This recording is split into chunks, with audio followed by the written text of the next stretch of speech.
Good morning, નમસ્કાર વિદ્યાર્થી મિત્રો. સારથી ડિજિટલ ક્લાસરૂમમાં આપ સૌનું હાર્દિક સ્વાગત છે. જે રીતે મિત્રો આપણે અગાઉના ટોપિકની અંદર, અગાઉના લેક્ચરની અંદર નંબર સિસ્ટમ, લસાગુસા, અપૂર્ણાંકો, ડીઆર, ભાગાકારની ચાવીઓ, આ બધા જે ગણિતના બેઝિક કોન્સેપ્ટ ભણ્યા છે. હવે એના ઉપરથી આપણા આગળના કોન્સેપ્ટની શરૂઆત થાય છે ગુણોત્તર અને પ્રમાણ, જેને આપણે રેશિયો એન્ડ પ્રપોર્શન તરીકે ઓળખીએ છીએ. હવે એક વસ્તુ ખાસ ધ્યાન રાખજો, આપણું જે હકીકતનું ગણતરીનું ગણિત છે, હકીકતનું જે ગણતરીનું મેથ્સ છે, એની શરૂઆત આજથી અને અહીંયાથી થાય છે. અગાઉ પણ જે ટોપિકો ભણ્યા છે એ બધા ગણતરીના જ છે, ઇમ્પોર્ટન્ટ જ છે, પણ જે ગણતરીના મેઇન દાખલાઓ આવે છે અહીંયાથી આપણે શરૂઆત થાય છે. હવે એક વસ્તુ ધ્યાન રાખજો, આ રેશિયો પ્રપોર્શન, આ ટોપિક ઉપર આપણે 3 ચેપ્ટર ભણવાના થાય છે. સૌથી પહેલું ચેપ્ટર કયું છે તો ગુણોત્તર અને પ્રમાણ પોતે જ. જો તમે ભૂતકાળના સીસીઈના, ગૌણ સેવા પસંદગી મંડળના અથવા જીપીએસસીના કે કોઈ પણ ભરતી પરીક્ષાના પ્રશ્નો જોયા હશે તો એમાં તમને રેશિયો પ્રપોર્શનના સારા એવા ક્વેશ્ચન પૂછાય છે. બેઝિકથી લઈને એડવાન્સ લેવલ સુધીના ક્વેશ્ચનો અહીંયાથી પૂછાય છે. તો આપણે આજે ગુણોત્તર પ્રમાણ ભણીશું. પછી આનો આગળનો ટોપિક રહેશે ઉંમર સંબંધિત પ્રશ્નો અને ત્રીજો ટોપિક રહેશે ભાગીદારી. આ ત્રણ ટોપિક જોવા જઈએ તો રેશિયો એન્ડ પ્રપોર્શનના પાર્ટ છે. હવે અહીંયા હું એવું સમજીને ચાલું છું, તમારું બેઝિક બધું ક્લિયર છે. આપણે જેટલા ટાઈપના ક્વેશ્ચનો પરીક્ષામાં પૂછાયા છે અથવા ભવિષ્યમાં પરીક્ષામાં પૂછાઈ શકે છે, બધા ક્વેશ્ચનોનું મેં અહીંયા કમ્પાઇલેશન કરેલું છે, જેમાં ગુજરાત ગવર્મેન્ટના, સીસીઈના, ગૌણ સેવા પસંદગી મંડળના, કેટલાક જીપીએસસીના અને કેટલાક સ્ટાફ સિલેક્શન કમિશન રિસેન્ટલી જે જીડીની પરીક્ષા લેવાઈ છે, ભૂતકાળમાં CHSLની પરીક્ષા લેવાઈ છે, એમાંથી પ્રશ્નો મેં અહીંયાથી લીધેલા છે. તો આપણે મિત્ર આપણા સેશનની શરૂઆત કરીએ છીએ. સૌથી પહેલાં નોર્મલ બેઝિક ક્વેશ્ચનોથી શરૂઆત કરીએ છીએ કે જે ટાઈપના ક્વેશ્ચનો ગઈ વખતે સીસી અને વનરક્ષકની પરીક્ષામાં પૂછાયા હતા. સૌથી પહેલો પ્રશ્ન ધ્યાનથી વાંચો. અમુક રકમ 3 વ્યક્તિઓ વચ્ચે 7/4/3ના ગુણોત્તરમાં વહેંચતા પ્રથમ વ્યક્તિના ભાગે 350 રૂપિયા આવે છે, તો કુલ રકમ કેટલા રૂપિયા હશે? હવે જુઓ, રેશિયો પ્રપોર્શન છે શું? તો હું તમને બેઝિક વસ્તુ ખાલી એક સમજાવી દઉં કે રેશિયો આપણે અગાઉ 2 ટોપિક ભણ્યા હતા. કયા ભણ્યા હતા? એક અપૂર્ણાંક ભણ્યા હતા, બીજું લસા અને ગુસા ભણ્યા હતા. તો એકચ્યુઅલી તમે જોવા જાઓ તો ગુણોત્તર અને પ્રમાણ એ બંનેનું એક કોમ્બિનેશન છે. સપોઝ હું અહીંયા 2 સંખ્યાઓ લખું છું, 24/36. મેં 2 સંખ્યાઓ અહીંયા લખી, 24/36. હવે સૌથી પહેલો પ્રશ્ન, મારે આ 2 સંખ્યાને અપૂર્ણાંક કહેવું છે, કહી શકાય? તો ના કહી શકાય. કેમ? કારણ કે આ સંખ્યાઓનું સાદું રૂપ નથી. સાદું રૂપ આપું તો શું આવે? 12 દુ 24, 12 તરી 36. મતલબ કે અહીંયા જે અપૂર્ણાંક બન્યો એ કયો બન્યો? 2/3 અથવા 2/3. જો હું આ રીતે લખું તો આ એક અપૂર્ણાંક છે અને આને ઉઠાઈને હું એક્ઝેક્ટ આ રીતે લખી દઉં તો શું કહેવાય? 2/3. મતલબ આ સંખ્યાઓનો શું બની ગયો? એક ગુણોત્તર બની ગયો. તો અહીંયાથી મને એવું કહી શકાય કે પહેલી જે સંખ્યા છે એ સંખ્યા 2ના ગુણોત્તરમાં છે, તો બીજી સંખ્યા કયા ગુણોત્તરમાં છે? 3ના. હવે તો આ જે અપૂર્ણાંક છે એ અપૂર્ણાંક પોતે જ સંખ્યાઓનું શું બની જાય છે? ગુણોત્તર. તો હવે થશે પ્રમાણ એટલે શું? તો પ્રમાણ એટલે એક વસ્તુ ધ્યાન રાખજો, આ જે 2 સંખ્યાઓ છે ને 24 અને 36, જો આ 2 સંખ્યાઓનો તમે ગુસા કાઢો તો ગુસા કેટલો આવશે? તો 12 આવશે. અથવા ચલો ગુસાને પણ તમે જવા દો, લસા ગુસા આપણે આગળ ભણી જ ગયા છે, પણ ગુસાને પણ જવા દો. હું તમને એક સિમ્પલ કોન્સેપ્ટ આપું. તમે આ 24 અને 36નો જ્યારે છેદ ઉડાડ્યો હતો ત્યારે તમે કયો ઘડિયો બોલ્યા હતા? 12નો ઘડિયો આપણે બોલ્યા હતા. શું બોલ્યા હતા? 12 દુ 24 અને 12 તરી 36. આનો મતલબ આ જે 2 અને 3 છે આ 2 સંખ્યાઓનો ગુણોત્તર બની ગયા. ગુણોત્તર મતલબ કે રેશિયો બન્યો. અને આ જે 12 છે, આમ જોવા જાવ તો આ 2 સંખ્યાઓનો ગુસા છે, પણ અહીંયા આપણે આ 12 નો છેદ ઉડાડી દીધો તો હકીકતમાં આ જે 12 છે એ 2 સંખ્યાઓનું શું બની ગયું? પ્રમાણ. પ્રમાણ જેને આપણે બીજી રીતે શું કહીએ છીએ? પ્રપોર્શન. પ્રમાણ જેને આપણે ઇંગ્લિશમાં શું કહીએ છીએ? પ્રપોર્શન. તો સૌથી પહેલાં બેઝિક તમારો આઈડિયા હોવો જોઈએ. હવે આપણે આપણા કોન્સેપ્ટ ઉપર જઈએ. દાખલા તરીકે કોન્સેપ્ટની વાત કરીએ, ક્વેશ્ચનની વાત કરીએ તો અમુક રકમ 3 વ્યક્તિઓ વચ્ચે તમે 7/4/3ના ગુણોત્તરમાં વહેંચી છે. હવે દાખલા તરીકે હું ધારી લઉં કે 3 વ્યક્તિ છે, A, B અને C. આપણે અમુક રકમ આ 3 વ્યક્તિઓ વચ્ચે A, B અને C વચ્ચે કયા ગુણોત્તરમાં વહેંચી છે? 7/4/3. હવે અહીંયાથી દાખલા તરીકે પહેલા વ્યક્તિને 7x આપ્યા, બીજા વ્યક્તિને 4x આપ્યા, ત્રીજા વ્યક્તિને 3x આપ્યા, આવું બધું ધારવાનું નથી. હું તમને આખું ગણિત ભણાવીશ. આખા ગણિતમાં હું તમને ક્યાંય આવી x અને y વાળી ઇક્વેશનોથી દાખલા ગણતા શીખવાડવાનો નથી. કેમ? કારણ કે પરીક્ષામાં આપણને એટલો બધો ટાઈમ મળવાનો નથી. પરીક્ષામાં સિમ્પલ આપણે સમજવાનું શું કે 3 વ્યક્તિ છે A B C, અમુક રકમ તમે આ 3 વ્યક્તિઓ વચ્ચે 7/4/3ના ગુણોત્તરમાં વહેંચી. આનો મતલબ એવો થયો કે પહેલા વ્યક્તિને તમે 7 રૂપિયા આપ્યા તો બીજા વ્યક્તિને 4 રૂપિયા આપ્યા હશે, તો ત્રીજા વ્યક્તિને કેટલા રૂપિયા આપ્યા હશે? 3 રૂપિયા. આનો મતલબ આની પાસે ઓછામાં ઓછી રકમ કેટલી હોવી જોઈએ? તો ઓછામાં ઓછી રકમ પૂછે તો 7, 7 અને 4 11, 11 ને 3 14. મતલબ કે આની પાસે ઓછામાં ઓછી રકમ કેટલા રૂપિયા હોવી જોઈતી હતી? 14 રૂપિયા હોવી જોઈએ. આટલો કોન્સેપ્ટ ક્લિયર છે? હવે 7/4/3ના ગુણોત્તરમાં વહેંચી તો ખાસ ધ્યાન રાખજો, પ્રથમ વ્યક્તિના ભાગે કેટલા રૂપિયા આવ્યા? 750. પ્રથમ વ્યક્તિ એટલે કોણ? તો એના ભાગે કેટલા રૂપિયા આવે છે? 350 રૂપિયા આવે છે. હવે કોન્સેપ્ટ અહીંયાથી શરૂઆત થાય છે. દાખલા તરીકે એને તમે 7ના ગુણોત્તરમાં કેટલા રૂપિયા આપ્યા? 350. તો શું પૂછ્યું છે? કુલ રકમ કેટલી હશે? તો કુલ રકમ મતલબ કે કુલ રકમ 14ના ગુણોત્તરમાં હશે. હવે ગુણોત્તર પ્રમાણની હું તમને સૌથી બેઝિક વસ્તુ કહું. જો આને જે રકમ મળે છે 7ના ગુણોત્તરમાં મળે છે, મતલબ કે આને મળતી રકમ 7 વડે ભગાશે, બીને મળતી રકમ 4 વડે ભગાશે, સીને મળતી રકમ 3 વડે ભગાશે, અને એ જ રીતે કુલ રકમ શેના વડે ભગાશે? 14 વડે ભગાશે. તો સૌથી પહેલાં જો મારે ઓપ્શન ઉપરથી તુક્કો મારવો છે તો અહીંયાથી તુક્કો મારી શકીશ. કઈ રીતે મારીશ? કે મારો જે જવાબ હશે એ જવાબ કેવો હોવો જોઈએ? 14 વડે ભાગી શકાય એવી સંખ્યા. ઓપ્શનમાં ચેક કરીશ કે 14 વડે ભગાય એવા ઓપ્શન આપ્યા છે કેટલા? તો સૌથી પહેલા ઓપ્શન 750, 14 વડે ભગાશે? નહીં ભગાય, તો આ ઓપ્શન નીકળી ગયો. બીજો ઓપ્શન 700, 14 વડે ભગાશે? ભગાશે. 14 × 70, તો આ ઓપ્શન મારો જવાબ બની શકે. ત્રીજો ઓપ્શન 850, 850 ક્યારે 14 વડે ભગાય? ના ભગાય, તો આ ઓપ્શન પણ નીકળી ગયો. અને ચોથો ઓપ્શન 800, આ પણ 14 વડે ભગાય નહીં, તો આ ઓપ્શન પણ નીકળી ગયો. તો અહીંયાથી તમે પહેલામાં પહેલું જો કોઈ વ્યક્તિને જય માતાજી કરવું છે તો અહીંયાથી તમે ડાયરેક્ટ કરી શકો છો.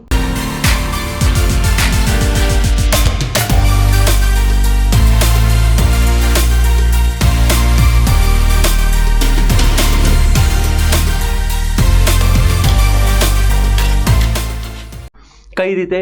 મારે એટલું જ જોવાનું કે કુલ રકમ 14ના ગુણોત્તરમાં આવી, મતલબ કે જે ટોટલ રકમ હશે એ કેવી હોવાની છે? 14 વડે ભાગી શકાય એવી સંખ્યા. એક આ રીતે તમે કરી શકો છો. બીજું, તમને એવું થાય કે સર અહીંયા 14 વડે ભગાવ્યા, 2 ઓપ્શન આપી દે તો કંઈ વાંધો નહીં, આપણે દાખલો ચેક કરી લઈએ. હવે એટલું વિચારવાનું, દાખલા તરીકે આ 7x = 350, આવું કશું કરવાનું નથી.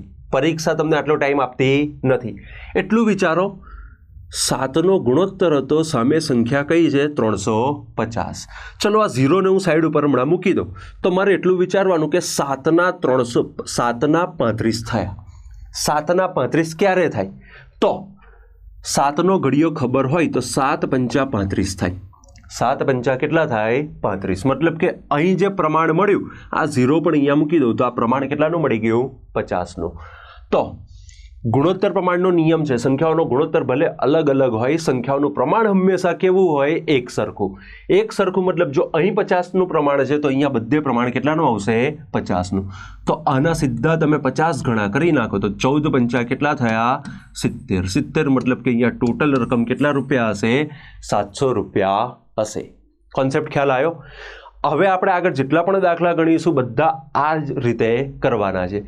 એટલું ધ્યાન રાખવાનું કે તમને ગુણોત્તર પ્રમાણના દાખલામાં સૌથી પહેલાં તમને એક ગુણોત્તર આપ્યો હશે અને સામે તમને કોઈ એક સંખ્યા આપી હશે, અને તમારે જે મહેનત કરવાની છે શેના માટે કરવાની છે? આ પ્રમાણને શોધવા માટે. હવે પ્રમાણને શોધવા માટે તમે ઇક્વેશન પણ બનાવી શકો છો, અથવા જો ઇક્વેશન નથી બનાવી તો આ રીતે સીધું તમે ઘડિયાથી લઈ શકો છો. તો અહીં આપણો જવાબ શું આવશે? 700 રૂપિયા આવશે. કુલ રકમ કેટલા રૂપિયા હશે? 700 રૂપિયા હશે. કોન્સેપ્ટ ક્લિયર છે? આના પછીનો ક્વેશ્ચન, રકમ ધ્યાનથી વાંચો. હવે જુઓ, તમને કોન્સેપ્ટ ખબર પાડવાની શરૂઆત થઈ જાય તો મારી સાથે તમે પણ ગણવાની શરૂઆત કરી દેજો. અમુક ક્વેશ્ચન એવા હશે કે જે ડાયરેક્ટ તમે ઓપ્શન ઉપરથી કરી શકશો અથવા પ્રપોર્શન મેળવીને પણ કરી શકશો. બીજો ક્વેશ્ચન વાંચો. બે વ્યક્તિઓની વર્તમાન આવકનો ગુણોત્તર 15:19 છે. બે વ્યક્તિઓની જે હાલની આવક છે, દાખલા તરીકે અહીંયા બે વ્યક્તિ ધારી લો કે પી અને ક્યુ છે. આ બે વ્યક્તિની જે હાલની આવક છે એનો ગુણોત્તર કેટલો છે? 15:19. આ 15:19 વાંચ્યું. આનો એક સિમ્પલ મતલબ થઈ ગયો કે પહેલા વ્યક્તિની આવક 15 રૂપિયા હોય તો બીજા વ્યક્તિની આવક 19 રૂપિયા હશે. હવે તમારે એટલું ચેક કરવાનું કે કયા ગુણોત્તર સામે તમને સંખ્યા આપેલી છે. બે વ્યક્તિઓની વર્તમાન આવકનો ગુણોત્તર 15:19 છે. જો તેમની કુલ આવક 6800 રૂપિયા હોય, હવે કુલ આવક કીધી છે, કેટલા રૂપિયા કીધી છે? 6800 રૂપિયા હોય તો આપણે કોની પ્રથમ વ્યક્તિની આવક શોધવાની છે. સૌથી પહેલું કોઈ વ્યક્તિને ઓપ્શન ઉપરથી જવું છે તો એટલું જોઈ લો. પ્રથમ વ્યક્તિ પી, એની આવકનો ગુણોત્તર કેટલાનો છે? 15નો. મતલબ એની જે હાલની આવક હશે એ કેટલી હશે? 15 વડે ભગાય એવો ઓપ્શન હશે. ઓપ્શનમાં ચેક કરો 15 વડે ભગાય એવા ઓપ્શન કેટલા આપ્યા છે. હવે 15 વડે ભાગીને ચેક નહીં કરવાનું. આપણે આગળ ભાગાકારની ચાવીઓ ભણ્યા હતા, ચાવીઓનો અહીંયા ઉપયોગ કરો. 15ની ચાવી એટલે શું? સંખ્યા 5 અને 3 બંને વડે ભગાવી જોઈએ.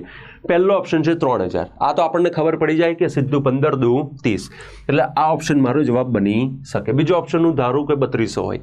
હવે 3200 જુઓ, 5 વડે તો ભગાય છે પણ 3 વડે ભગાતા નથી, એટલે 3200 ક્યારે 15 વડે ભગાય નહીં. ત્રીજો ઓપ્શન 3500. 5 વડે તો ભગાય છે પણ 3 વડે ભગાતા નથી, એટલે આ ઓપ્શન પણ નીકળી ગયો. અને ચોથો ઓપ્શન કયો આપ્યો છે? નોટા. હવે જ્યારે ઓપ્શનમાં નોટા આપ્યા હોય ત્યારે આપણા હૃદયના ધબકારા થોડાક વધી જાય. કેમ?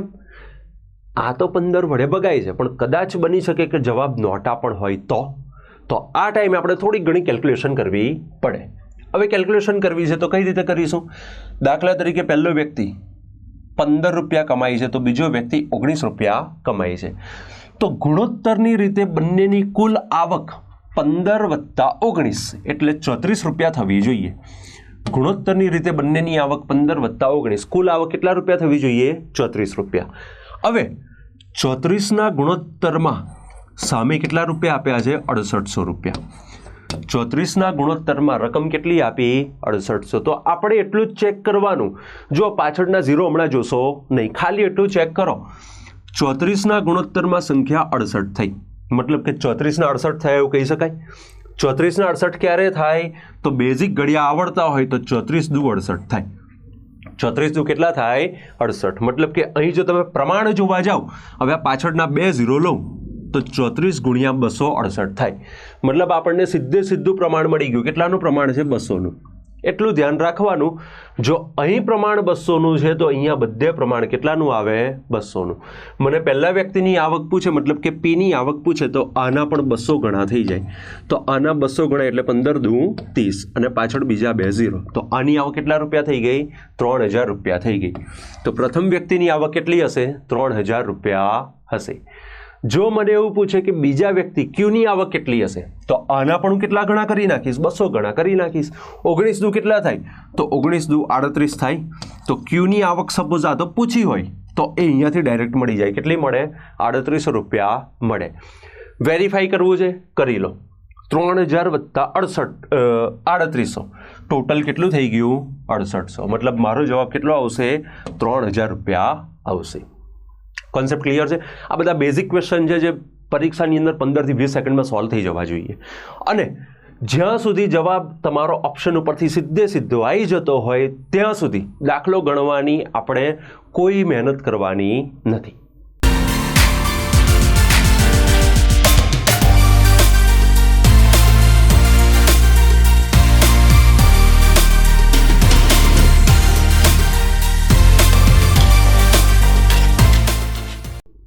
આગળ વધીએ. રકમ વાંચો. પિતા પુત્રની વર્તમાન ઉંમરનો ગુણોત્તર 21:17 છે. પિતા અને પુત્રની સીધું અહીંયા આગળ લઈ લો. પિતા છે અને એમનો પુત્ર છે, ફાધર છે અને સન છે.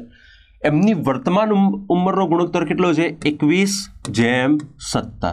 આ 21:17 તમે વાંચ્યું, સીધો ગુણોત્તર મળી ગયો. 21:17 નો મતલબ શું થાય? જો પિતાની હાલની ઉંમર 21 વર્ષ હોય તો પુત્રની હાલની ઉંમર 17 વર્ષ હોવી જોઈએ. પિતા હાલમાં 21 વર્ષના હશે તો પુત્ર હાલમાં 17 વર્ષનો હશે. હવે આમ તો બાયોલોજીકલી શક્ય નથી, પણ આપણે અહીંયા ગણિતમાં ધારી લેવાનું. જો તેમની હાલની ઉંમરમાં 16 વર્ષનો તફાવત, શબ્દ પકડજો, શું કીધું છે? 16 વર્ષનો તફાવત હોય. તફાવતનો મતલબ શું થાય? તો દાખલા તરીકે એવું ધારી લો કે પિતા હાલમાં 21 વર્ષના છે અને પુત્ર હાલમાં 17 વર્ષનો છે. તફાવતનો મતલબ ગણિતમાં થાય બાદબાકી. તફાવતનો મતલબ ગણિતમાં શું થાય? બાદબાકી. તો આનો મતલબ 21 વર્ષના પિતા, 17 વર્ષનો પુત્ર. તો તફાવત કેટલાનો થાય? 21 - 17. એટલે તફાવત કેટલા વર્ષનો થાય? 4 વર્ષનો થાય. ગુણોત્તરની રીતે તફાવત 4 વર્ષનો થાય છે, પણ હકીકતમાં ઉંમરની રીતે તફાવત કેટલાનો આપ્યો છે? 16 વર્ષનો. તો આપણે ડાયરેક્ટ વિચારો, 4નો ગુણોત્તર છે તો સામે સંખ્યા કઈ છે? 16. 4ના 16 થયા. કેમના થયા? ચોકું ચોકું 16. ચોકું ચોકું 16 મતલબ પ્રમાણ મળી ગયું. કેટલાનું આવ્યું? 4નું. જો અહીં પ્રમાણ 4નું છે તો અહીંયા બધે પ્રમાણ કેટલાનું આવે? 4નું. તો હવે પિતાના પણ ગુણોત્તર કેટલો છે? 21. એના 4 ગણા કરો એટલે 21 ચોક 84. તો પિતાની જે વર્તમાન ઉંમર છે એ કેટલા વર્ષ હશે? 84 વર્ષ હશે. પણ રકમને તમે ધ્યાનથી વાંચજો. શું કીધું છે? તો પિતાની 4 વર્ષ પછીની ઉંમર શોધો. હવે 4 વર્ષ પછીની કીધું છે તો હાલની પિતાની જે કંઈ પણ ઉંમર હશે એમાં 4 પ્લસ કરી દો. તો 84 છે, એમાં 4 પ્લસ કરો એટલે પિતાની 4 વર્ષ પછીની ઉંમર કેટલા વર્ષ હશે? 88 વર્ષ હશે. આના પછી જ્યારે હું તમને રેશિયો પ્રોપોર્શન પછી ઉંમર સંબંધિત દાખલા ભણાવીશ તો એમાં હું સીધા ઓપ્શન ઉપરથી આ દાખલા કરતા શીખવાડીશ. અત્યારે ખાલી બેઝિક આટલું ધ્યાનમાં રાખજો. તો પિતાની 4 વર્ષ પછીની ઉંમર કેટલા વર્ષ હશે? 88. તો ઓપ્શન પ્રમાણે કેટલી થાય? 88. તો અહીં આપણો જવાબ કેટલો આવી જાય? 88. પિતાની 4 વર્ષ પછીની ઉંમર કેટલા વર્ષ હશે? 88 વર્ષ હશે. હવે ચોથા નંબરનો ક્વેશ્ચન વાંચો. એક વ્યક્તિ તેની પાસે રહેલી રકમને 4 લેણદારો વચ્ચે 4:3:7:5 ગુણોત્તરમાં વહેંચે છે, જેથી ત્રીજી વ્યક્તિને બીજી વ્યક્તિ કરતાં 48,000 રૂપિયા વધુ પ્રાપ્ત થાય છે. ત્રીજી વ્યક્તિને બીજી વ્યક્તિ કરતાં કેટલા રૂપિયા? 48,000 રૂપિયા વધુ પ્રાપ્ત થાય છે. તો કુલ રકમ કેટલા રૂપિયા હશે? તો કુલ રકમ કેટલા રૂપિયા હશે? ક્વેશ્ચનને વાંચીએ. આપણે માની લઈએ કે એક વ્યક્તિ છે જેના 4 લેણદારો છે. નામ આપી દો P, Q, R અને S. 4 લેણદારો છે. કોણ કોણ છે? P, Q, R અને S. આ 4 લેણદારો વચ્ચે રકમ વેચી. કયા ગુણોત્તરમાં વેચી? 4:3:7:5 ગુણોત્તરમાં વહેંચી. 4:3:7:5 ગુણોત્તરમાં વહેંચી. હવે આપણે સીધો ગુણોત્તર પરથી દાખલો ગણીએ તો આનો મતલબ પહેલા વ્યક્તિને 4 રૂપિયા આપ્યા, તો બીજાને 3 આપ્યા, તો ત્રીજાને 7 આપ્યા, તો ચોથાને 5 આપ્યા. આ રીતે જોવા જાવ તો 4 ને 3 7, 7 ને 7 14, 14 ને 5 19 રૂપિયા આપેલા હોવા જોઈએ. આનો મતલબ એણે કુલ રકમ કેટલા રૂપિયા આપી હશે? 19 રૂપિયા આપી હશે. હવે જો ઓપ્શન ઉપરથી સીધો દાખલો ગણવો છે તો એટલું જ વિચારો કે આપણો જે જવાબ હોય એ જવાબ કેવો હોવો જોઈએ? 19ના ગુણોત્તરનો, મતલબ કે 19ના ઘડિયાની સંખ્યા. ઓપ્શનમાંથી ચેક કરો. 2,20,000 19 વડે ભગાશે. જો સિમ્પલ 19નો ઘડિયો બી આવડતો હોય તો ખબર પડે કે 2,20,000 મતલબ કે 22 અથવા 220 19ના ઘડિયામાં ક્યાંય આવતા નથી. તો આ ઓપ્શન જવાબ બને નહીં. બીજો ઓપ્શન 2,04,000. 2,04,000 મતલબ કે 204. હવે 204 ખબર ના પડે તો 204ના અડધા કરી દો. 102 થાય. 102 જો 19નો ઘડિયો આવડતો હોય તો 19ના ઘડિયામાં ક્યાંય 102 પણ આવતા નથી. તો આ ઓપ્શન પણ નીકળી ગયો. ત્રીજો ઓપ્શન છે 2,28,000. 2,28,000 મતલબ કે 228 કહી શકું. હવે જુઓ 228 19 વડે ભગાશે કે નહીં ભગાય મને ખબર નથી, પણ હું એવું વિચારીશ કે 228ના અડધા કરો તો 114 થાય. 228ના અડધા કેટલા થાય? 114. અને જો તમે ધ્યાનથી જુઓ તો 114 19ના ઘડિયામાં આવે છે. 114 કયા ઘડિયામાં આવે છે? 19ના ઘડિયામાં આવે છે. કેટલા? 19 પંચા 95 અને 19 છંગ કરો તો કેટલા થાય? 114 થાય. તો આનો મતલબ આ ઓપ્શન મારો જવાબ બની શકે છે. ત્રીજો છે 2,10,000. 2,10,000 પણ 19ના ઘડિયામાં આવતા નથી. તો અહીંયાથી ઓપ્શન ઉપરથી સીધી ખબર પડી ગઈ કે મારો જવાબ કેટલો આવશે? 2,28,000. બીજું તમારા રેફરન્સ માટે કહી દો, આ જેટલા પણ પ્રશ્નો છે બધા પ્રીવિયસ એક્ઝામના પેપરોમાંથી કાઢેલા પ્રશ્નો છે. હવે અહીંયા આગળ જોવા જઈએ તો એક તો આ રીતે આપણને 2,28,000 મળી ગયા. બીજું આ રીતે ના કરો, તમારો દાખલો ગણવો હોય તો એટલું વિચારો કે તમે બીજા વ્યક્તિને 7 રૂપિયા, મતલબ કે આરને તમે 7 રૂપિયા આપ્યા તો ક્યુને તમે 3 રૂપિયા આપ્યા છે. તો ગુણોત્તરની રીતે આરને ક્યુ કરતા કેટલા રૂપિયા વધારે મળ્યા? 4 રૂપિયા વધારે મળ્યા. હવે 4ના ગુણોત્તરમાં સંખ્યા કઈ આપી છે? 48,000. તો 4ના એટલું વિચારો કે 4ના 48,000 રૂપિયા થયા. તો 4ના 48 થયા, કેમ ના થયા? તો 12 ચોક 48 થાય, તો 12 ચોક 48, પાછળના 3 0 લઈ લો. મતલબ કે અહીંયા પ્રમાણ જે મળ્યું, પ્રપોર્શન મળ્યું, પ્રપોર્શન કેટલાનું મળ્યું? 12,000નું. ગણિતનો નિયમ શું છે? જો અહીં પ્રમાણ 12,000નું આવ્યું તો અહીંયા બધે પ્રમાણ 12,000નું આવે. હવે આના પણ તમે 12,000 ગણા કરી નાખો તો 19ના 12,000 ગણા, મતલબ કે 19 ગુણ્યા આપણે ખાલી 12 જ કરવાના છે. 19 ગુણ્યા 12 કરવા છે, સીધી ઓરલ કેલ્ક્યુલેશન કરો. 19 દાન 190 અને 19 દૂ 38. 190માં 38 ઉમેરો. હવે 190માં 38 ઉમેરવા ના જશો, ખાલી 19માં 3 ઉમેરો તો 19 ને 3 22, એટલે 19 ને 3 22 અને 38ના 8, એટલે કેટલા થઈ ગયા? 228.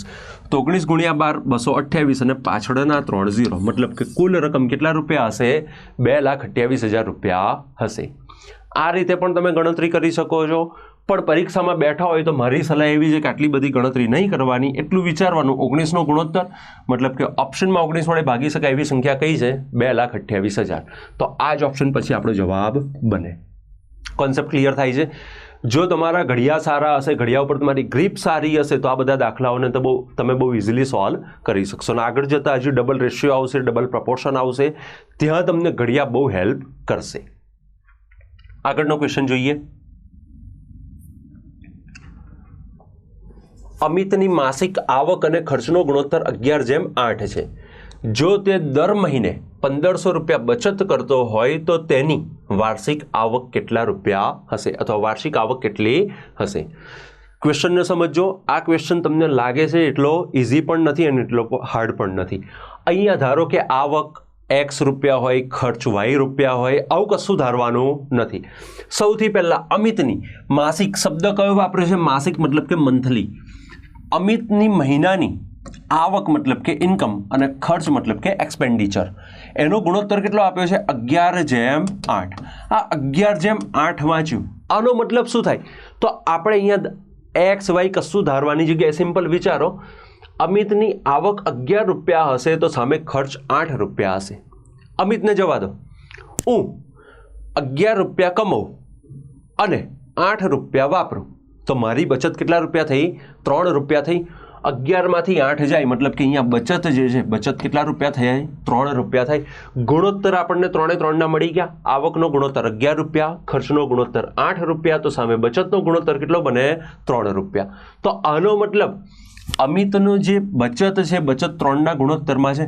હવે 3ના ગુણોત્તરની સામે રૂપિયા કેટલા આપ્યા છે? 1,500. તો આપણે એટલું જ વિચારવાનું કે આ 3ના ગુણોત્તરમાં અથવા 3ના 1,500 થયા. 3ના 1,500 થયા, કેમ ના થયા? પ્રમાણ હવે સીધું ઘડિયા ઉપરથી વિચારો. 3 પંચા 15 અને પાછળના 2 0, મતલબ કે અહીંયા પ્રમાણ કેટલાનું બન્યું? 500નું બન્યું. જો અહીં પ્રમાણ 500નું બન્યું છે તો અહીંયા પણ પ્રમાણ કેટલાનું બનવું જોઈએ? 500નું બનવું જોઈએ. કોન્સેપ્ટ ખ્યાલ આવ્યો? તો હવે આના 500 ગણા કરો એટલે કેટલા થઈ ગયા? 11 પંચા 55. આના 500 ગણા કરો એટલે 11 પંચા કેટલા થશે? 55. તો આનો મતલબ અમિતની જે આવક છે એ કેટલા રૂપિયા આવી? 5,500 રૂપિયા. હવે એક બાબત ધ્યાન રાખજો, આ જે ગુણોત્તર આપ્યો તો કયો આપ્યો? તો માસિક. માસિક મતલબ કે મંથલી. તો આનો મતલબ આ જે આવક આવી ને, આ પણ કેવી આવી છે? માસિક આવક આવી છે. કે અમિત મહિનાના કેટલા રૂપિયા કમાય છે? 5,500 રૂપિયા કમાય છે. પ્રશ્નમાં કઈ પૂછી છે? વાર્ષિક. તો વાર્ષિક પૂછી છે, તો આનો મતલબ આ 5,500 છે, આને મલ્ટીપ્લાય શેની જોડે કરી દો? 12 જોડે. 5,500ના 12 ગણા કરો. આપણે 5,500 જવા દો, અહીં હું તમને સીધી કેલ્ક્યુલેશન શીખવાડું. મારે 5,500 ગુણ્યા 12 કરવું છે. સૌથી પહેલાં 55 ગુણ્યા 10 કરો એટલે 550 થાય. 55 ગુણ્યા 10 એટલે 550 અને એની ઉપર 55 દુ 110, તો 550 વત્તા 110, મતલબ કે 55 વત્તા 11 66. તો અહીંયા ટોટલ કેટલું થઈ ગયું 660 અને આ પાછળના બીજા 2 ઝીરો લઈ લો તો આ ટોટલ એની એક વર્ષની આવક આવી ગઈ. કેટલા રૂપિયા આવી? 66,000 રૂપિયા આવી. આનો મતલબ અમિતની વાર્ષિક આવક કેટલા રૂપિયા હશે? 66,000 રૂપિયા હશે. કોન્સેપ્ટ ખ્યાલ આવે છે? અહીંયા એક્સ વાય ધારવાની જગ્યાએ સિમ્પલ વસ્તુ ગુણોત્તર છે. ગુણોત્તર એટલે શું? તો સંખ્યાનું સૌથી નાનામાં નાનું રૂપ. એ પ્રમાણે જ આપણે લેવાના છે. આના પછીનો ક્વેશ્ચન લઈએ. મસ્ત ક્વેશ્ચન સીસીના પેપરમાંથી લીધેલો છે. અગાઉના ક્વેશ્ચન પણ સીસી અને વનરક્ષકના પેપરને રેફરન્સ માનીને એમાંથી લીધેલા છે. આ ક્વેશ્ચનને ખાસ વાંચજો. એક ટોપલામાં કુલ 2 ડઝન કેરીઓ છે, જેમાંથી કેટલીક કેરીઓ સડી જાય છે. કેટલી સડી જાય છે મને કીધું નથી, બસ કેટલીક કેરીઓ સડી જાય છે. તો નીચેનામાંથી કયો ગુણોત્તર ક્યારેય સડેલી અને તાજી કેરીઓનો ન હોઈ શકે? આ શબ્દને ધ્યાનમાં રાખજો. શબ્દ શું કીધું છે? કેરીઓનો ન હોઈ શકે. હવે ટોપલામાં ટોટલ કેટલી કેરીઓ છે? 2 ડઝન કેરી છે. 2 ડઝન મતલબ કે કેટલા નંગ કેરી છે? 24 નંગ કેરી છે. ભલા ફસાઈ જાય ને એવો પ્રશ્ન છે આ. અહીંયા આપણે ફસાવવાનું નથી. શું પૂછ્યું છે? કયો ગુણોત્તર સડેલી અને તાજી કેરીઓનો ન હોઈ શકે? હવે સૌથી પહેલો ગુણોત્તર કેટલો આપ્યો છે? 1:2. હવે 1:2 નો મતલબ શું થાય હું તમને કહું. દાખલા તરીકે 1:2 લઉં તો આનો મતલબ એવો થાય કે એક સડેલી કેરીની સામે 2 તાજી કેરી છે.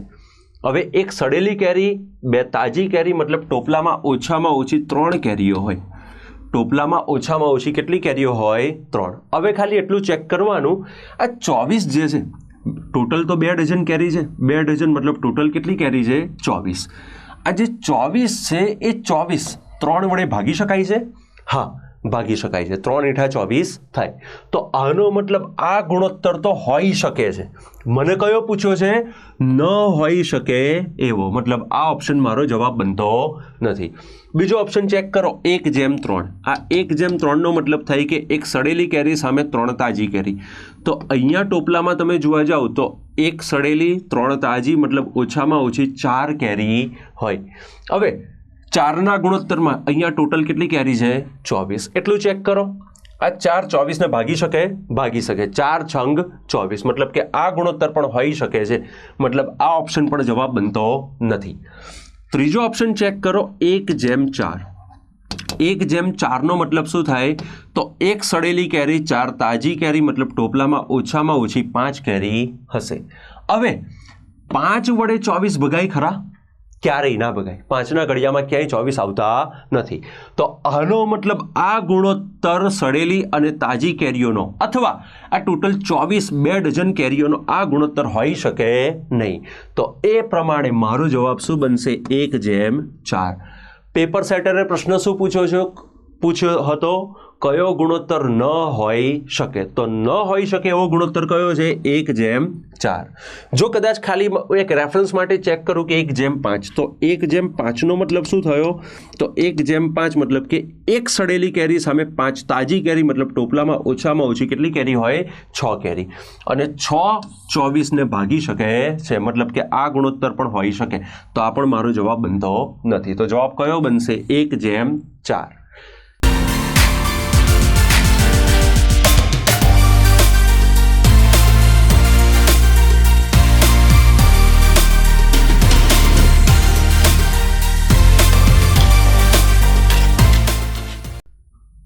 અહીં જવાબ કયો આવશે? 1:4. આગળ વધીએ. ગઈ વખતના સીસીમાં આ ટાઈપનો ક્વેશ્ચન પૂછાઈ ગયેલો. એકચ્યુઅલી આ ક્વેશ્ચન જે મેં લીધો છે એ પ્રીવિયસ સ્ટાફ સિલેક્શન કમિશનના પેપરમાંથી લીધેલો છે. ક્વેશ્ચનને ખાસ સમજો, બહુ સમજવા જેવો પ્રશ્ન છે આ. એક વ્યક્તિ તેની પાસે રહેલી પેનોને તેના 4 પુત્રો વચ્ચે અનુક્રમે 4 પુત્રો A, B, C અને D.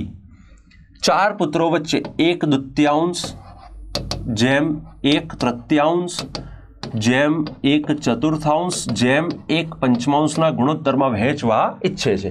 તો તેની પાસે ઓછામાં ઓછી કેટલી પેનો હોવી જોઈએ? તો તેની પાસે ઓછામાં ઓછી કેટલી પેનો હોવી જોઈએ? હવે અહીંયા આગળ ઓપ્શનમાં લખવામાં થોડુંક એ થઈ ગયું છે. આ ચોથા ઓપ્શનમાં જવાબ ઓપ્શન આપ્યો છે અપર્યાપ્ત માહિતી. આ ચોથો ઓપ્શન શું આપ્યો છે? અપર્યાપ્ત માહિતી. અપર્યાપ્ત માહિતીનો મતલબ એવો થાય કે પ્રશ્નનો જવાબ આપવા માટે આપણને પ્રશ્નમાં પૂરતી માહિતી કે પૂરતો ડેટા આપેલો નથી. હવે જો તમે રકમને ધ્યાનથી વાંચો, શું કીધું છે? એક વ્યક્તિ તેની પાસે રહેલી પેનોને તેના 4 પુત્રો વચ્ચે 1/2 જેમ 1/3 જેમ 1/4 જેમ 1/5 ગુણોત્તરમાં વહેંચવા ઈચ્છે છે. હવે અહીં જે આપણને ગુણોત્તર આપ્યો છે, આખો ગુણોત્તર શેમાં આપ્યો છે? અપૂર્ણાંકમાં. આખો ગુણોત્તર આપણને શેમાં આપ્યો છે? અપૂર્ણાંકમાં. હવે આપણે અગાઉ અપૂર્ણાંકોનો ટોપિક ભણી ગયા છે.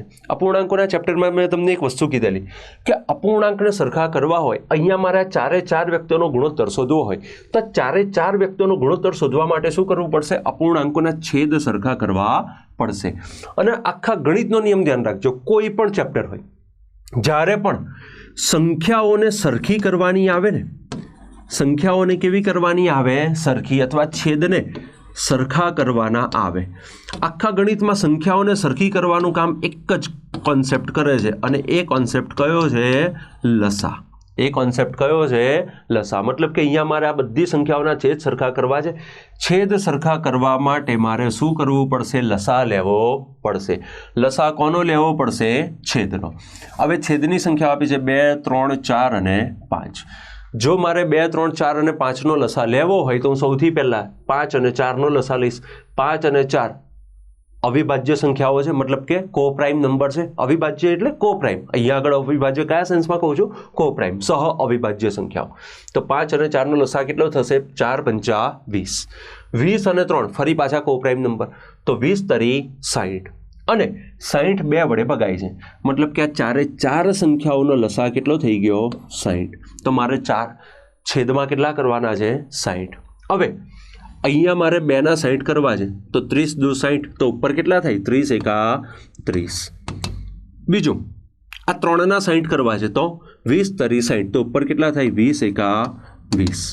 અહીંયા 4ના 60 કરવા છે, તો 15 ચોક 60, તો ઉપર કેટલા થાય? 15 એકા 15. અને અહીંયા 5ના 60 કરવા છે, તો 12 પંચા 60, તો ઉપર કેટલા થયા? 12 એકા 12. તો હકીકતમાં આ તમને ગુણોત્તર મળ્યો. કેટલાનો ગુણોત્તર મળ્યો? 30:20:15:12. આ 60 તો શું છે? ખાલી આપણે છેદનો લસા લીધો છે. તો આનો મતલબ એવો થાય કે પહેલા પુત્રને 30 પેન આપી તો બીજા પુત્રને 20 પેન આપી હશે, ત્રીજા પુત્રને 15 પેન આપી હશે, અને ચોથા પુત્રને 12 પેન આપી હશે. તો આ રીતે આ વ્યક્તિ પાસે એવું પૂછ્યું છે કે ઓછામાં ઓછી કેટલી પેનો હોવી જોઈએ. જુઓ, મને આ શબ્દ ના વાપર્યો ને, ઓછામાં ઓછી, અને એવું પૂછ્યો ને કે કેટલી પેનો હોવી જોઈએ, તો મારો જવાબ શું આવવાનો હતો? અપર્યાપ્ત માહિતી. કેમ? મને કોઈ પણ ગુણોત્તર સામે કોઈ સંખ્યા આપેલી નથી, પણ પેપર સેટરે સ્માર્ટનેસ વાપરી છે. અહીંયા પ્રશ્ન શું પૂછ્યો છે? ઓછામાં ઓછી કેટલી પેનો હોવી જોઈએ. તો ઓછામાં ઓછી મતલબ કે આ 4 ગુણોત્તરના સરવાળા જેટલી.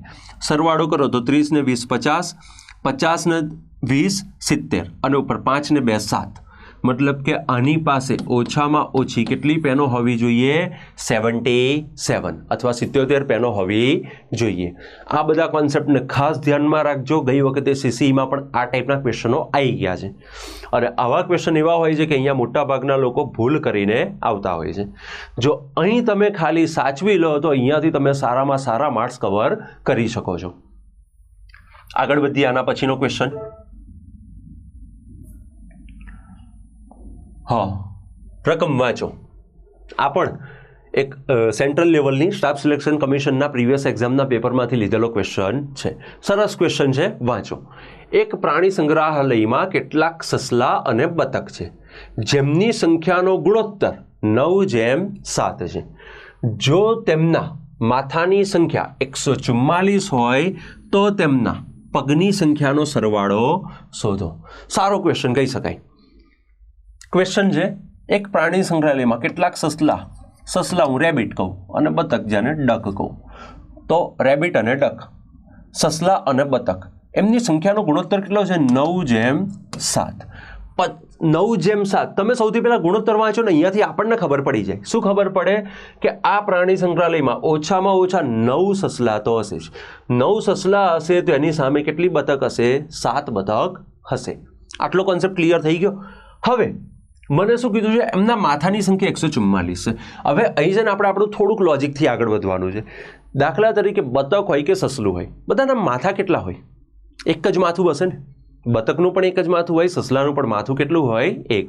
તો આનો મતલબ હું અહીંયા બતક 9 છે, ઓછામાં ઓછું ધારી લો ઓછામાં ઓછા 9 સસલા છે અને ઓછામાં ઓછી 7 બતક છે. તો આ બંનેના માથા મળીને સસલાના 9 માથા, બતકના 7 માથા, મતલબ કે બંનેના માથા મળીને ઓછામાં ઓછા કેટલા માથા થવા જોઈએ? 16 માથા થવા જોઈએ. બતક અને સસલા અને બતક બંનેના મળીને ઓછામાં ઓછા કેટલા માથા થવા જોઈએ? 16. ગુણોત્તરની રીતે 16 થવા જોઈએ, સામે સંખ્યાની રીતે કેટલા આપ્યા છે? 144. હવે આપણે એટલું જ જોવાનું કે 16ના ગુણોત્તરમાં 144 થાય છે. આ શું છે? ગુણોત્તર. અને આ શું છે? સંખ્યા. તો એટલું વિચારો, 16ના 144 થયા, પ્રમાણ કેટલાનું આવે? તો 16નો ઘડિયો આવડતો હોય તો ખબર પડે, 16 × 9 = 144. તો આનો મતલબ અહીંયા પ્રમાણ કેટલાનું બન્યું? 9નું. જો અહીં પ્રમાણ 9નું છે તો અહીંયા પણ પ્રમાણ 9 આવે અને અહીંયા પણ પ્રમાણ કેટલું આવે? 9. તો આપણે સસલાની સંખ્યા કાઢીએ તો 9 × 9 = 81 અને બતકની સંખ્યા કાઢો તો 9 × 7 = 63. સંખ્યા મળી ગઈ આપણને કે આ 144માંથી 81 સસલા હશે, 63 બતક હશે. શોધવાનું શું કીધું છે? પગની સંખ્યાનો સરવાળો. હવે અહીં તો એટલું બધું મગજ દોડાવવાનું છે, એની સિમ્પલ વસ્તુ છે. સસલા હોય તો એના 4 પગ હોય, તો 81 × 4 કરી નાખો. 81 × 4 કરો એટલે 8 × 4 = 32 અને 4 × 4, મતલબ કે સસલાના ટોટલ પગ કેટલા થયા? 324. બતકના પગ શોધવા છે, આ 63 છે. બતકના પગ કેટલા હોય? 2. ભૂલથી એની પાંખો પણ ગણી ના લેતા, પાંખો પગમાં આવે નહીં. તો ખાલી પગ ગણો તો 63 × 2 એટલે 63 × 2 એટલે 6 દુ 12, 3 દુ 6 એટલે આ કેટલા થઈ ગયા? 126. બંનેનો સરવાળો કરી નાખો, 324 + 126. સૌથી પહેલા 300 ને 100 400. બીજું 24 અને 26 50. તો બંનેના કુલ પગ કેટલા હશે? 450. કોન્સેપ્ટ ખ્યાલ આવ્યો? 144 માથા હશે તો સામે પગ કેટલા હશે? 450. આ ટાઈપના ક્વેશ્ચનો આપણી પરીક્ષામાં પૂછાય છે. હવે જેમ જેમ આગળ વધીશું ક્વેશ્ચનનું વેરિએશન લેવલ થોડુંક વધતું જશે, સમજવાનું ખાલી રાખજો. પણ મોટા ભાગના ક્વેશ્ચનો આપણે તમે જોયું હશે કે આપણે કોઈ XY વાળી ઇક્વેશનો ધારતા નથી. એના વગર ધાર્યા વગર સીધા ગુણોત્તરની સામે સંખ્યા આપી છે. જો ઘડિયા આવડતા હશે તો તમને પ્રમાણ સીધું મળશે. એટલે એ રીતે બને ત્યાં સુધી પ્રશ્નને સોલ્વ કરવાનો ટ્રાય કરજો. આના પછીનો ક્વેશ્ચન,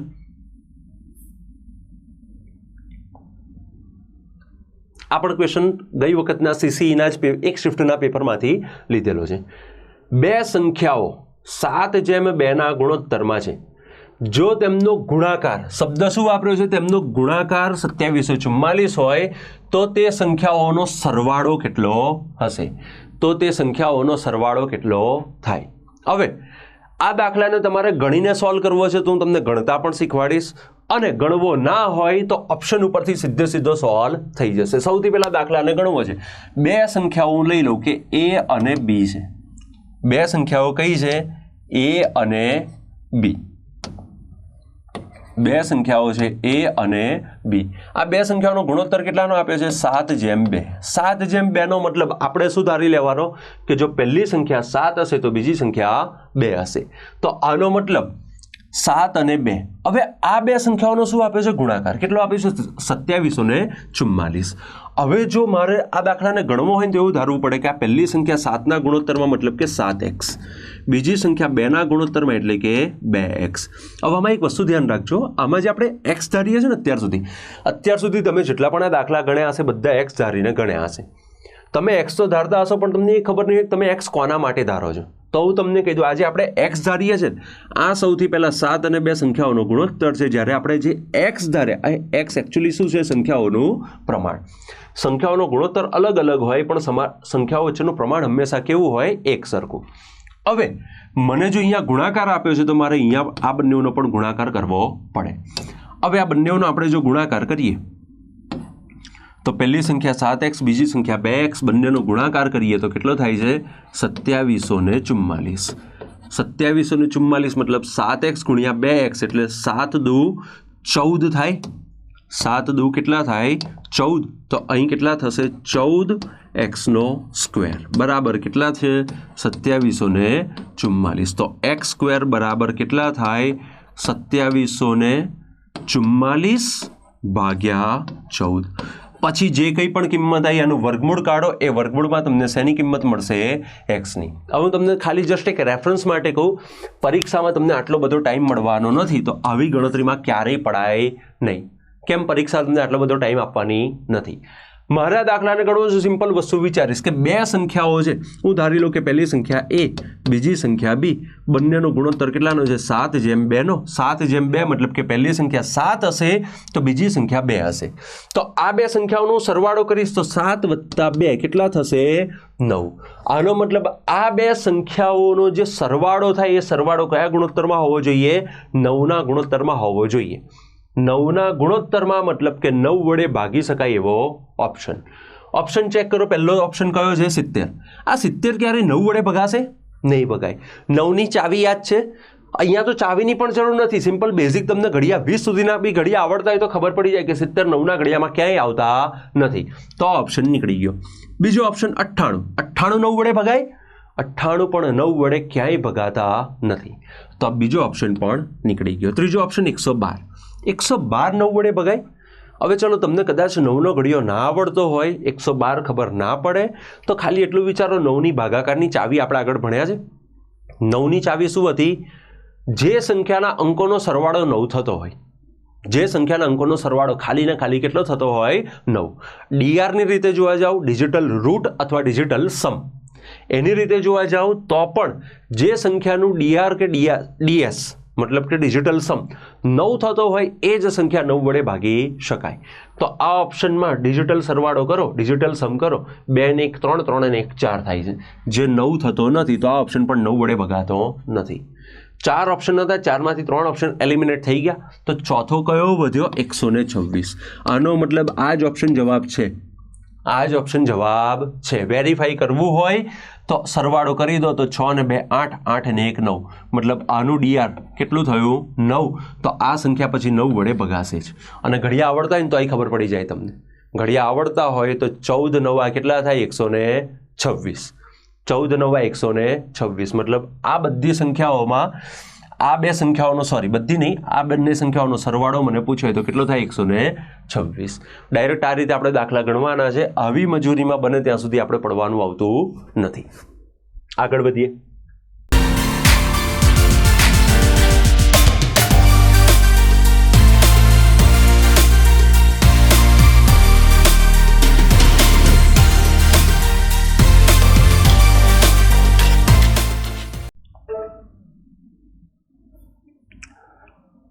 ત્રીજો ક્વેશ્ચન સેમ એના જેવો છે અને સેમ તમને કહું, આ ક્વેશ્ચન આપણા પ્રીવિયસ એક્ઝામના, આપણા ગુજરાત ગવર્મેન્ટના પ્રીવિયસ એક્ઝામના પેપરમાંથી લીધેલો છે. રકમ વાંચજો ધ્યાનથી. 3 સંખ્યાઓનું પ્રમાણ 3:4:6 છે. 3 સંખ્યાઓ લઈ લઉં, A, B અને C. જુઓ, આ ABC હું તમને સમજાવવા માટે ધારું છું. 3 સંખ્યાઓનું પ્રમાણ કેટલું છે? 3:4:6. 3:4:6 નો મતલબ શું થાય? પહેલી સંખ્યા 3 હશે તો બીજી સંખ્યા 4 હશે તો ત્રીજી સંખ્યા 6 હશે.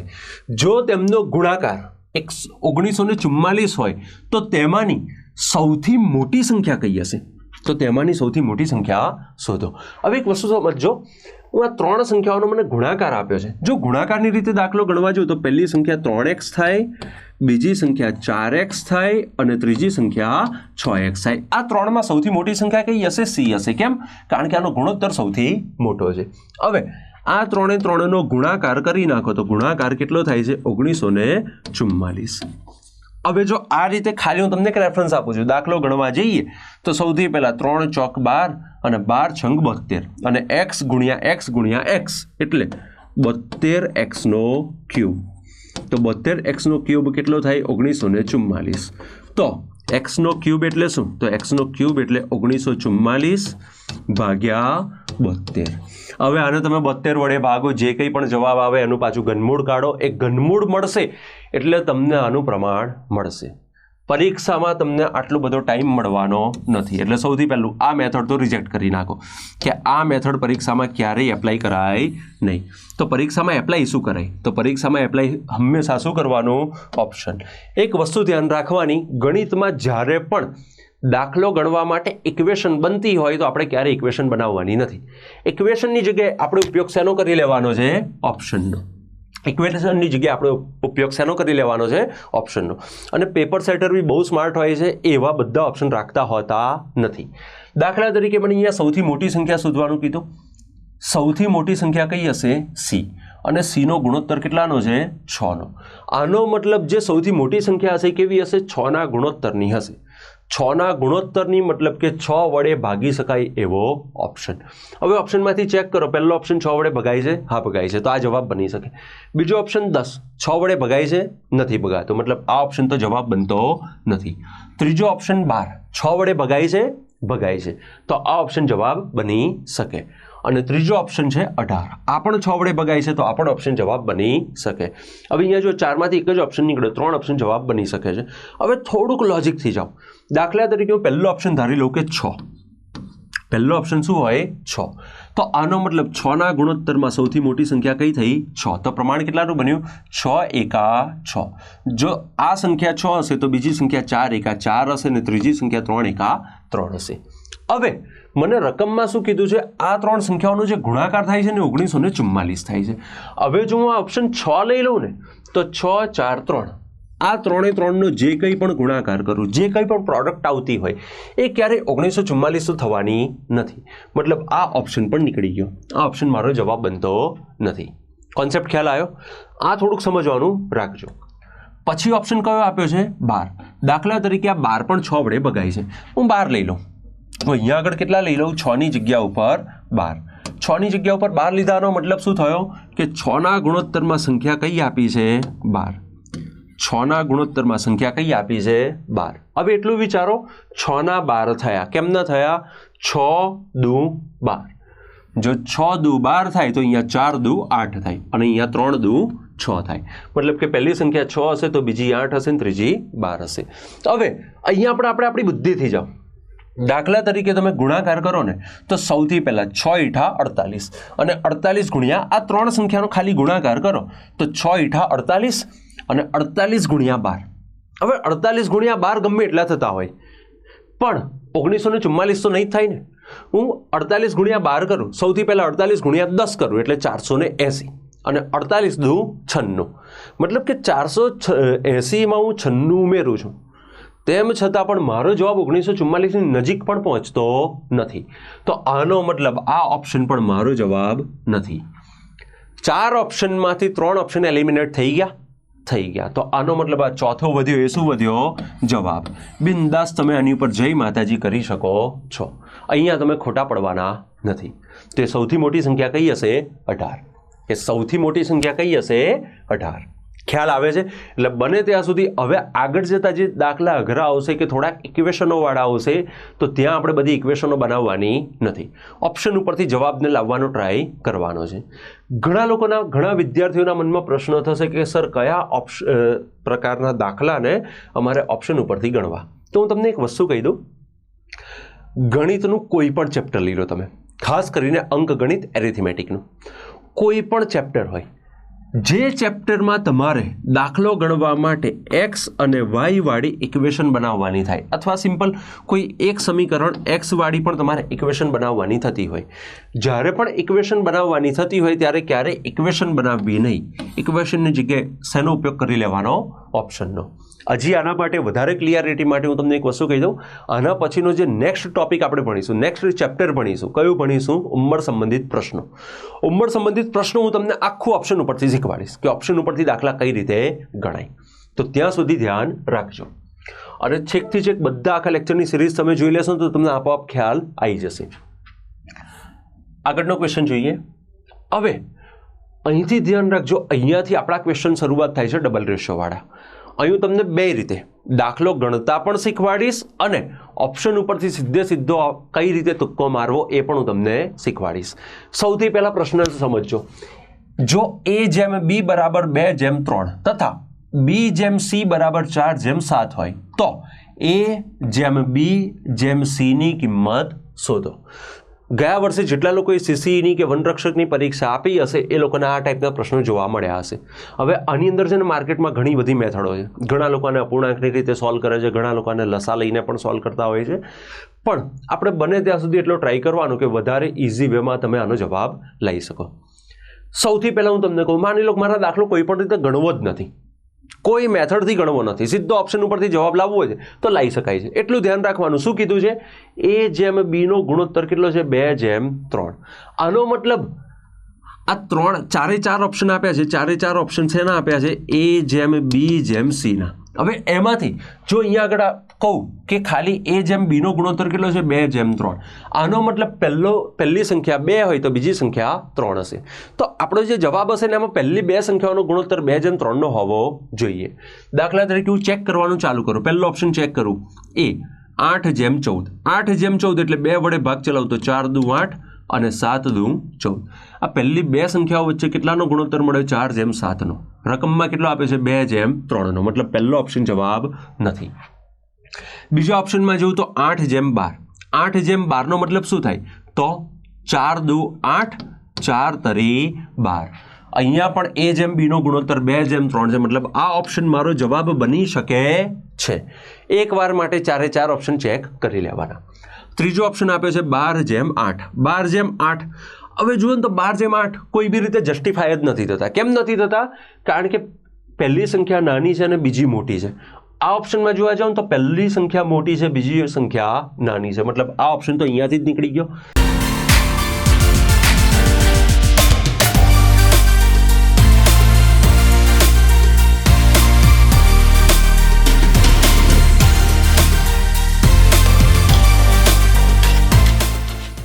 ત્રીજો ઓપ્શન 8/21. હવે 8/21 જોવા જાવ તો બંને કોપ્રાઇમ નંબર છે. 8 અને 21 બંને કેવા નંબર છે? કોપ્રાઇમ. કોપ્રાઇમ નંબરમાંથી કશું કોમન નીકળતું નથી. તો આનો મતલબ આ ગુણોત્તર 8/21 જ બને. તો આ ઓપ્શન પણ નીકળી ગયો. તો કોઈ પણ મેથડ એપ્લાય કરાવ્યા વગર સીધા એક સિમ્પલ ગણિતથી મેં જવાબ કહી દીધો કે આનો જવાબ શું બને? 8/12/21. Option number B. આને તમારે આગળ વેરીફાઈ કરવું છે તો આગળ વેરીફાઈ કરો. આગળ શું કીધું છે? B/C બરાબર 4/7 હોય. B/C બરાબર 4/7 હોય મતલબ કે 12 અને 21 નો ગુણોત્તર પણ 4/7 બનવો જોઈએ. તો બની જાય છે. 3 ચોક 12 અને 3 સીતા 21. મતલબ કે આ જ ઓપ્શન આપણો જવાબ છે. સૌથી પહેલું ઓપ્શન ઉપરથી આ રીતે દાખલો ગણી લેવાનો. કોઈને એવું હોય કે ના સર મારે આ દાખલો ગણવો છે તો આપણે ગણતા શીખી લઈએ કે દાખલા તરીકે પહેલી બે સંખ્યા હું લઉં, આ રીતે લખું, A/B/C નો ગુણોત્તર શોધવાનો છે. હવે એટલું ચેક કરો કે ત્રણ સંખ્યાઓમાં A, B અને C બંનેમાં કોમન કઈ સંખ્યા છે? B. તો જે કોમન વેલ્યુ હોય ને હંમેશા ક્યાં મૂકો? વચ્ચે. હવે જ્યારે હું A અને B નો ગુણોત્તર લઉં તો A/B ની કિંમત કેટલી છે? 2/3. A/B ની કિંમત 2/3 છે પણ અહીંયા C ની કિંમત આપી નથી તો અહીંયા શું આવશે? ખાલી જગ્યા. એ જ રીતે એક્ઝેક્ટ આની નીચે કયો ગુણોત્તર લખો? B/C નો. કેટલાનો છે? 4/7. મતલબ કે B અને C નો ગુણોત્તર 4/7 છે. એનો ગુણોત્તર મને આપ્યો નથી તો એનો ગુણોત્તર શું આવશે? ખાલી જગ્યા. ખાલી જગ્યા આવી ગઈ. હવે જે ખાલી જગ્યા છે તમારે એટલું ધ્યાન રાખવાનું કે આ જે ખાલી જગ્યા છે ત્યાં એક્ઝેક્ટ એની બાજુવાળો નંબર લખવાનો છે. જેમ કે અહીંયા ખાલી જગ્યા છે, બાજુમાં કેટલા છે? 3. આ 3 ને બેઠા અહીંયા લખી દો. એ જ રીતે અહીં ખાલી જગ્યા છે, બાજુમાં કેટલા છે? 4. આ 4 ને બેઠા અહીંયા લખી દો. હવે આનો ગુણાકાર કરી નાખો તો 4 દુ 8, 4 તરી 12 અને 7 તરી 21. તો જુઓ સીધો આપણને રેશિયો મળી ગયો. કેટલો મળ્યો? 8/12/21. તમારે ગણતરી કરવી છે તો સિમ્પલ આ રીતે ગણતરી પણ કરી શકો છો. પરીક્ષામાં બેઠા છો તો મારી સલાહ એટલી રહેશે કે આટલી ગણતરીમાં ટાઈમ બગાડશો નહીં. ઓપ્શન ઉપરથી ચેક કરી લો. જે ઓપ્શન પહેલી બે સંખ્યાઓનો ગુણોત્તર 2/3 અને બીજી બે સંખ્યાઓનો ગુણોત્તર 4/7 આ બંનેને સેટિસ્ફાઈ કરતો હોય એ ઓપ્શન આપણો જવાબ બની જાય. તો ત્યાં તમે આ દાખલાનો જવાબ 15 થી 20 સેકન્ડમાં લાવી શકો. આ રીતે ગણતરી કરશો તો આમાં પણ તમારો બહુ ટાઈમ નહીં બગડે. ઘડિયા આવડતા હશે તો બહુ ફાસ્ટ કેલ્ક્યુલેશન તમારી થઈ જશે. નેક્સ્ટ ક્વેશ્ચન લઈએ. જુઓ આ જ ક્વેશ્ચન પણ હવે મેં પાછો અલગ રીતે પૂછ્યો છે. જો 4a બરાબર 5b અને 7b બરાબર 9c હોય તો a જેમ b જેમ c નું મૂલ્ય શોધો. હવે અહીંયા એક તમને એક નાનો કોન્સેપ્ટ સમજાવું. કોન્સેપ્ટ ઉપર થોડુંક ધ્યાન આપજો. દાખલા તરીકે મને આવું કીધું હોય કે જો 3a બરાબર 5b હોય, દાખલા તરીકે મને આ રીતે આપે કે જો 3a બરાબર 5b હોય તો આનો મતલબ એવો થાય કે a ના 3 ગણા બરાબર b ના 5 ગણા છે. ગણિતનો એક નિયમ છે. ગણિતમાં હું કોઈ પણ આ રીતના એક સંખ્યા લખી દઉં અને એની જોડે કોઈ પણ એક આલ્ફાબેટ લખી દઉં, A to Z કોઈ પણ આલ્ફાબેટ લખી દઉં. હવે આ સંખ્યા અને આલ્ફાબેટ આ બંનેની વચ્ચે મને કોઈ પણ પ્રકારનો સિમ્બોલ આપ્યો નથી, તો આનો મતલબ બાય ડિફોલ્ટ આ બંને વચ્ચે ગુણાકાર હશે. બાય ડિફોલ્ટ આ બંને વચ્ચે શું હશે? ગુણાકાર. તો અહીંયા આનું ગુજરાતીમાં કહું તો ગુજરાતીમાં એવું કહેવાય કે A ના 3 ગણા બરાબર B ના 5 ગણા છે. A ના 3 ગણા બરાબર B ના કેટલા ગણા છે? 5 ગણા. હવે આના ઉપરથી મારે બંનેનો રેશિયો કાઢવો છે, તો રેશિયો શું નીકળશે? A/B બરાબર 5/3. આટલું બેઝિક તો દરેકને ખ્યાલ હશે કે અહીંયા b અહીંયા ગુણાકારમાં છે, ઇક્વલથી આ બાજુ આવે તો છેદમાં આવે. હવે b આ બાજુ આવે તો 3 પેલી બાજુ જાય, મતલબ જે સંખ્યા ગુણાકારમાં છે ઇક્વલની પેલી બાજુ જાય તો ભાગાકારમાં થઈ જાય. તો A/B બરાબર કેટલા થયા? 5/3. તો આનો મતલબ શું થયો? તો આનો ડાયરેક્ટ મતલબ એવો થયો કે A જેમ B બરાબર કેટલા થઈ જાય? 5/3. A જેમ B બરાબર કેટલા થઈ જાય? 5/3. હવે આ જ વસ્તુ તમને સિમ્પલ શોર્ટમાં કહું તો એવું કહી શકાય કે જ્યારે મારે આ બરાબર ઉપરથી રેશિયો કાઢવો છે તો સિમ્પલ એક વસ્તુ ધ્યાન રાખવાની, જે સંખ્યા આપી છે એની વ્યસ્ત લખી નાખવાની. જેમ કે મને એવું કીધું હોય કે 4a બરાબર 9b, 4a બરાબર 9b, તો આનો મતલબ A જેમ B ની વેલ્યુ કેટલી થઈ જાય? તો એકદમ આની ઊંધી કરી નાખો. A ના સામે 9 અને B ના સામે 4, તો A જેમ B નો ગુણોત્તર સીધો મળી ગયો 9/4. આટલો કોન્સેપ્ટ તમારો ક્લિયર છે. હવે આના ઉપરથી આપણે આપણા પ્રશ્નો ઉપર જઈએ. આપણો પ્રશ્ન શું હતો? જો 4a બરાબર 5b અને 7b બરાબર 9c હોય તો A જેમ B જેમ C નું મૂલ્ય કેટલું હશે? હવે સૌથી પહેલા હું આ લખું 4a બરાબર 5b. તો A જેમ B કેટલા થઈ જાય? તો ડાયરેક્ટ જ કહી શકાય કે A જેમ B મતલબ કે આના એકદમ વ્યસ્ત. આના વ્યસ્ત એટલે કેટલા? 5/4. અને એ જ રીતે B જેમ C ની મારે કિંમત કાઢવી છે. 7b બરાબર શું કીધું છે? 7b બરાબર 9c છે. તો 7b બરાબર 9c, તો B જેમ C નું મારે કિંમત કાઢવી છે તો એકદમ આના વ્યસ્ત કરી નાખો. વ્યસ્ત કરો એટલે કેટલા થઈ ગયા? 9/7. સૌથી પહેલા જો મારે આ દાખલાને ગણવો છે તો હું અહીંયાથી ગણી પણ શકું છું, પણ હું ગણ્યા પહેલાં એવો એપ્રોચ કરીશ કે બને ત્યાં સુધી ઓપ્શન ઉપરથી મને જવાબ મળી જાય. કેમ? પરીક્ષામાં આટલો બધો દાખલો ગણવાનો ટાઈમ હોવાનો નથી. મને અહીંયાથી એટલી ખબર પડી ગઈ કે પહેલી સંખ્યા A જેમ B મતલબ કે પહેલી સંખ્યા 5ના ગુણોત્તરની તો બીજી સંખ્યા 4ના ગુણોત્તરની હોવી જોઈએ. ઓપ્શન ઉપર જઈશ. પહેલો ઓપ્શન શું આપ્યો છે? 36/24. હવે આ 36 છે ને ક્યારેય 5ના ગુણોત્તરમાં ના આવે. કેમ ના આવે? કારણ કે 5 વડે ભગાતા જ નથી. તો પહેલો ઓપ્શન અહીંયાથી જ નીકળી ગયો. આ ઓપ્શન મારો જવાબ નથી. બીજો ઓપ્શન 45 અને 36. 45 5 વડે ભગાય છે, મતલબ કે બીજો ઓપ્શન મારો જવાબ બની શકે.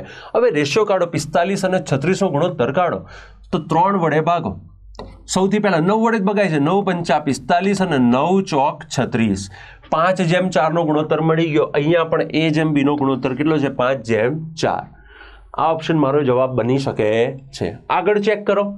B અને C નો ગુણોત્તર કેટલો હોવો જોઈએ? 9/7. તો અહીંયા આગળ જોવા જાવ તો 4 × 9 = 36 અને 4 × 7 = 28. 9/7 પણ મને મળી ગયા. બંને કન્ડિશન મારી સેટિસ્ફાઈ થઈ ગઈ. મતલબ આ જ ઓપ્શન હવે મારો જવાબ છે. હવે આને કે આને ચેક કરવાની મારે કોઈ જરૂર રહેતી નથી. પહેલો રસ્તો આ. કોઈને એવું હોય કે ના સર મારે દાખલો ગણવો છે તો અહીંયાથી ગણી પણ લેવાય. ગણવો હોય તો આપણે શું કરવાનું? બંનેમાં કોમન કિંમત કઈ છે? B. તો આ રીતે મૂકો. A જેમ B જેમ C.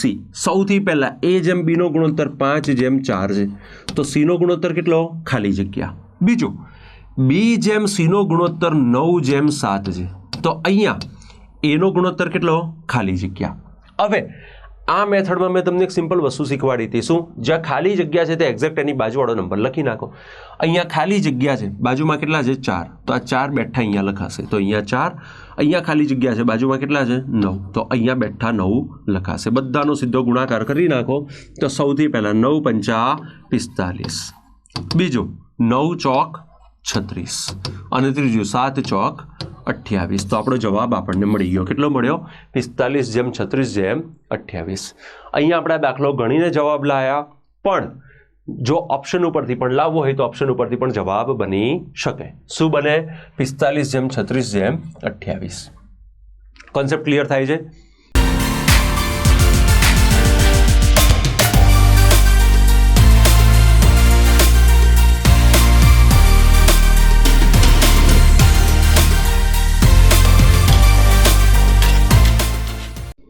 મારી સાથે ને સાથે તમે પણ ગણતરી ચાલુ રાખજો. ચલો આગળ વધીએ. આના પછીનો ક્વેશ્ચન જોઈએ. આના ઉપર ડબલ પ્રપોર્શન, ટ્રિપલ પ્રપોર્શન, ગમે એટલા પ્રપોર્શન આ લોકો પૂછી શકે છે. હવે PSI 2015 કાં તો 17 પૂછાયેલો ક્વેશ્ચન છે. રકમને એકવાર ધ્યાનથી વાંચજો. 8 ટેબલની કિંમત 5 ખુરશીની કિંમત બરાબર છે. 8 ટેબલની કિંમત 5 ખુરશીની કિંમત બરાબર છે. મિત્રો અહીંયા એક નાનો સુધારો છે, ખાલી કરી લેજો. રકમની અંદર અહીંયા આગળ આપણને શું આપ્યું છે? 8 ટેબલની કિંમત અને 5 ખુરશીની. અહીંયા 5 નથી, એકચ્યુઅલી અહીંયા 3 છે. અહીંયા એક નાનો સુધારો કરી લેજો. અહીંયા આજે આ 5 ખુરશી આપી છે, 5 નથી, એકચ્યુઅલી કેટલી ખુરશી છે? 3. બસ ખાલી એક સુધારો કરી નાખજો. એકચ્યુઅલી આ ક્વેશ્ચન જોવા જાવ તો સાદા રૂપનો છે, પણ આને તમે રેશિયો પ્રપોર્શનથી સોલ્વ કરશો, ગુણોત્તર પ્રમાણથી સોલ્વ કરશો તો બહુ ઇઝીલી આનો જવાબ આવી જશે. રકમમાં એક નાનો સુધારો કરી નાખજો. 8 ટેબલની કિંમત 3 ખુરશીની કિંમત બરાબર છે. જો એક ટેબલ અને એક ખુરશીની કિંમતનો સરવાળો 990 રૂપિયા થતો હોય તો તેમાંથી એક ટેબલની કિંમત કેટલી હશે, અથવા એક ટેબલની કિંમત શોધો. હવે આને મારે લખવાનું તો આ રીતે લખી શકાય કે 8 ટેબલની કિંમત બરાબર 3 ખુરશીની કિંમત છે. હવે અહીંયાથી હું તમને એક વસ્તુ કહું, એક શબ્દને પકડજો. અમુક કીવર્ડ હોય, દાખલા તરીકે આ કીવર્ડ છે બરાબર. ગણિતની અંદર જ્યારે પણ આ શબ્દ વપરાય કે બરાબર છે, બે કિંમતો બરાબર છે, અથવા આની જગ્યાએ બીજો શબ્દ વાપર્યો હોય કે એક સરખી છે, બરાબર, એક સરખી, જ્યારે આવા શબ્દો વાપરાય, મતલબ કે એવા શબ્દો કે જે સંખ્યાઓ વચ્ચે ઇક્વાલિટી દર્શાવે છે, જે સંખ્યાઓ વચ્ચે શું દર્શાવે છે? ઇક્વાલિટી. તો હંમેશા ધ્યાન રાખજો, આ શબ્દો હંમેશા શું દર્શાવે? બે સંખ્યાઓનો ગુણોત્તર દર્શાવે. અને આ દાખલાને જો તમે ગુણોત્તરથી સોલ્વ કરો તો તમારો ઘણો બધો ટાઈમ પણ બચી જાય, ઘણો બધો માનસિક થાક પણ તમારો બચી જાય, અને વિધાઉટ સ્ટ્રેસ તમે આ દાખલાઓના ઇઝીલી જવાબ આપી શકો. શું વાંચવાનું, શું સમજવાનું?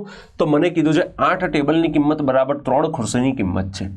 અહીંયાથી મને સીધું આપણે આગળ જે ભણ્યા ને, આ એ જ વસ્તુ મેં તમને અહીંયા એક પઝલ ટાઈપ ક્વેશ્ચનમાં સેટ કરીને આપી છે. અહીંયા આપણે ટેબલ અને ખુરશીની કિંમતનો ગુણોત્તર કાઢીએ તો મળી જાય કે ટેબલ અપોન ખુરશી બરાબર કેટલા થઈ ગયા? 3/8. આ તો ખ્યાલ આવી ગયો ને બધાને? પેલું જે હતું 4a બરાબર 5b, એ જ પ્રમાણે અહીંયા હોય કે 8a બરાબર 3b, તો એ પ્રમાણે a અપોન b નો ગુણોત્તર કેટલો બને? 3/8. અહીંયા એટલું ધ્યાન રાખવાનું કે એની જગ્યા ઉપર ટેબલ છે અને બીની જગ્યા ઉપર શું આપી છે? ખુરશી. હવે આ દાખલાને ગણવાનો પ્રયત્ન કરો. કઈ રીતે? આ રીતે કે સૌથી પહેલા ટેબલ અને ખુરશી બંનેની કિંમતનો ગુણોત્તર મળ્યો. કેટલો મળ્યો? 3/8. આનો મતલબ એવો થાય કે ટેબલ અને ખુરશીની કિંમતનો ગુણોત્તર છે 3/8. 3/8 એટલે કે જો ટેબલની કિંમત 3 રૂપિયા છે તો ખુરશીની કિંમત 8 રૂપિયા હશે. જો ટેબલની કિંમત 3 રૂપિયા તો સામે ખુરશીની કિંમત કેટલી હશે?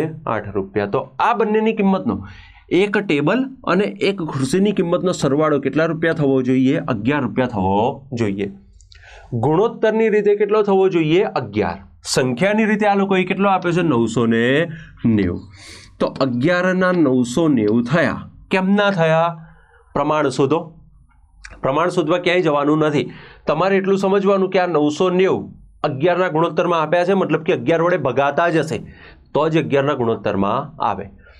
તો 11 9 99, ઘડિયા આવડતા હોય તો કેટલા થાય? 11 × 9 = 99. આ પાછળનો એક 0 લઈ લો, મતલબ કે 90. તો અહીં તમને પ્રમાણ મળી ગયું. કેટલાનું મળ્યું? 90નું. જો અહીં પ્રમાણ 90નું છે તો અહીંયા બધે પ્રમાણ કેટલાનું રહે? 90નું. હવે એક વસ્તુ જો, મારે શેની કિંમત શોધવાની છે? ટેબલની કે ખુરશીની? તો મારે કિંમત શોધવાની છે ટેબલની. તો ટેબલ આના પણ 90 ગણા કરી નાખો તો 9 તરી 27, મતલબ કે એક ટેબલની કિંમત કેટલા રૂપિયા હશે? 270 રૂપિયા હશે. ઓપ્શનમાં જાઓ તો એ ઓપ્શન કયો છે? એ, 270. મતલબ કે એક ટેબલની કિંમત કેટલી હશે? 270. જો એવું પૂછે કે એક ખુરશીની કિંમત કેટલી હશે તો એ પણ અહીંયાથી મળી જાય. કઈ રીતે? 8 × 9 = 72. મતલબ કે એક ખુરશીની કિંમત પૂછી હોય તો કેટલા રૂપિયા થઈ જાય?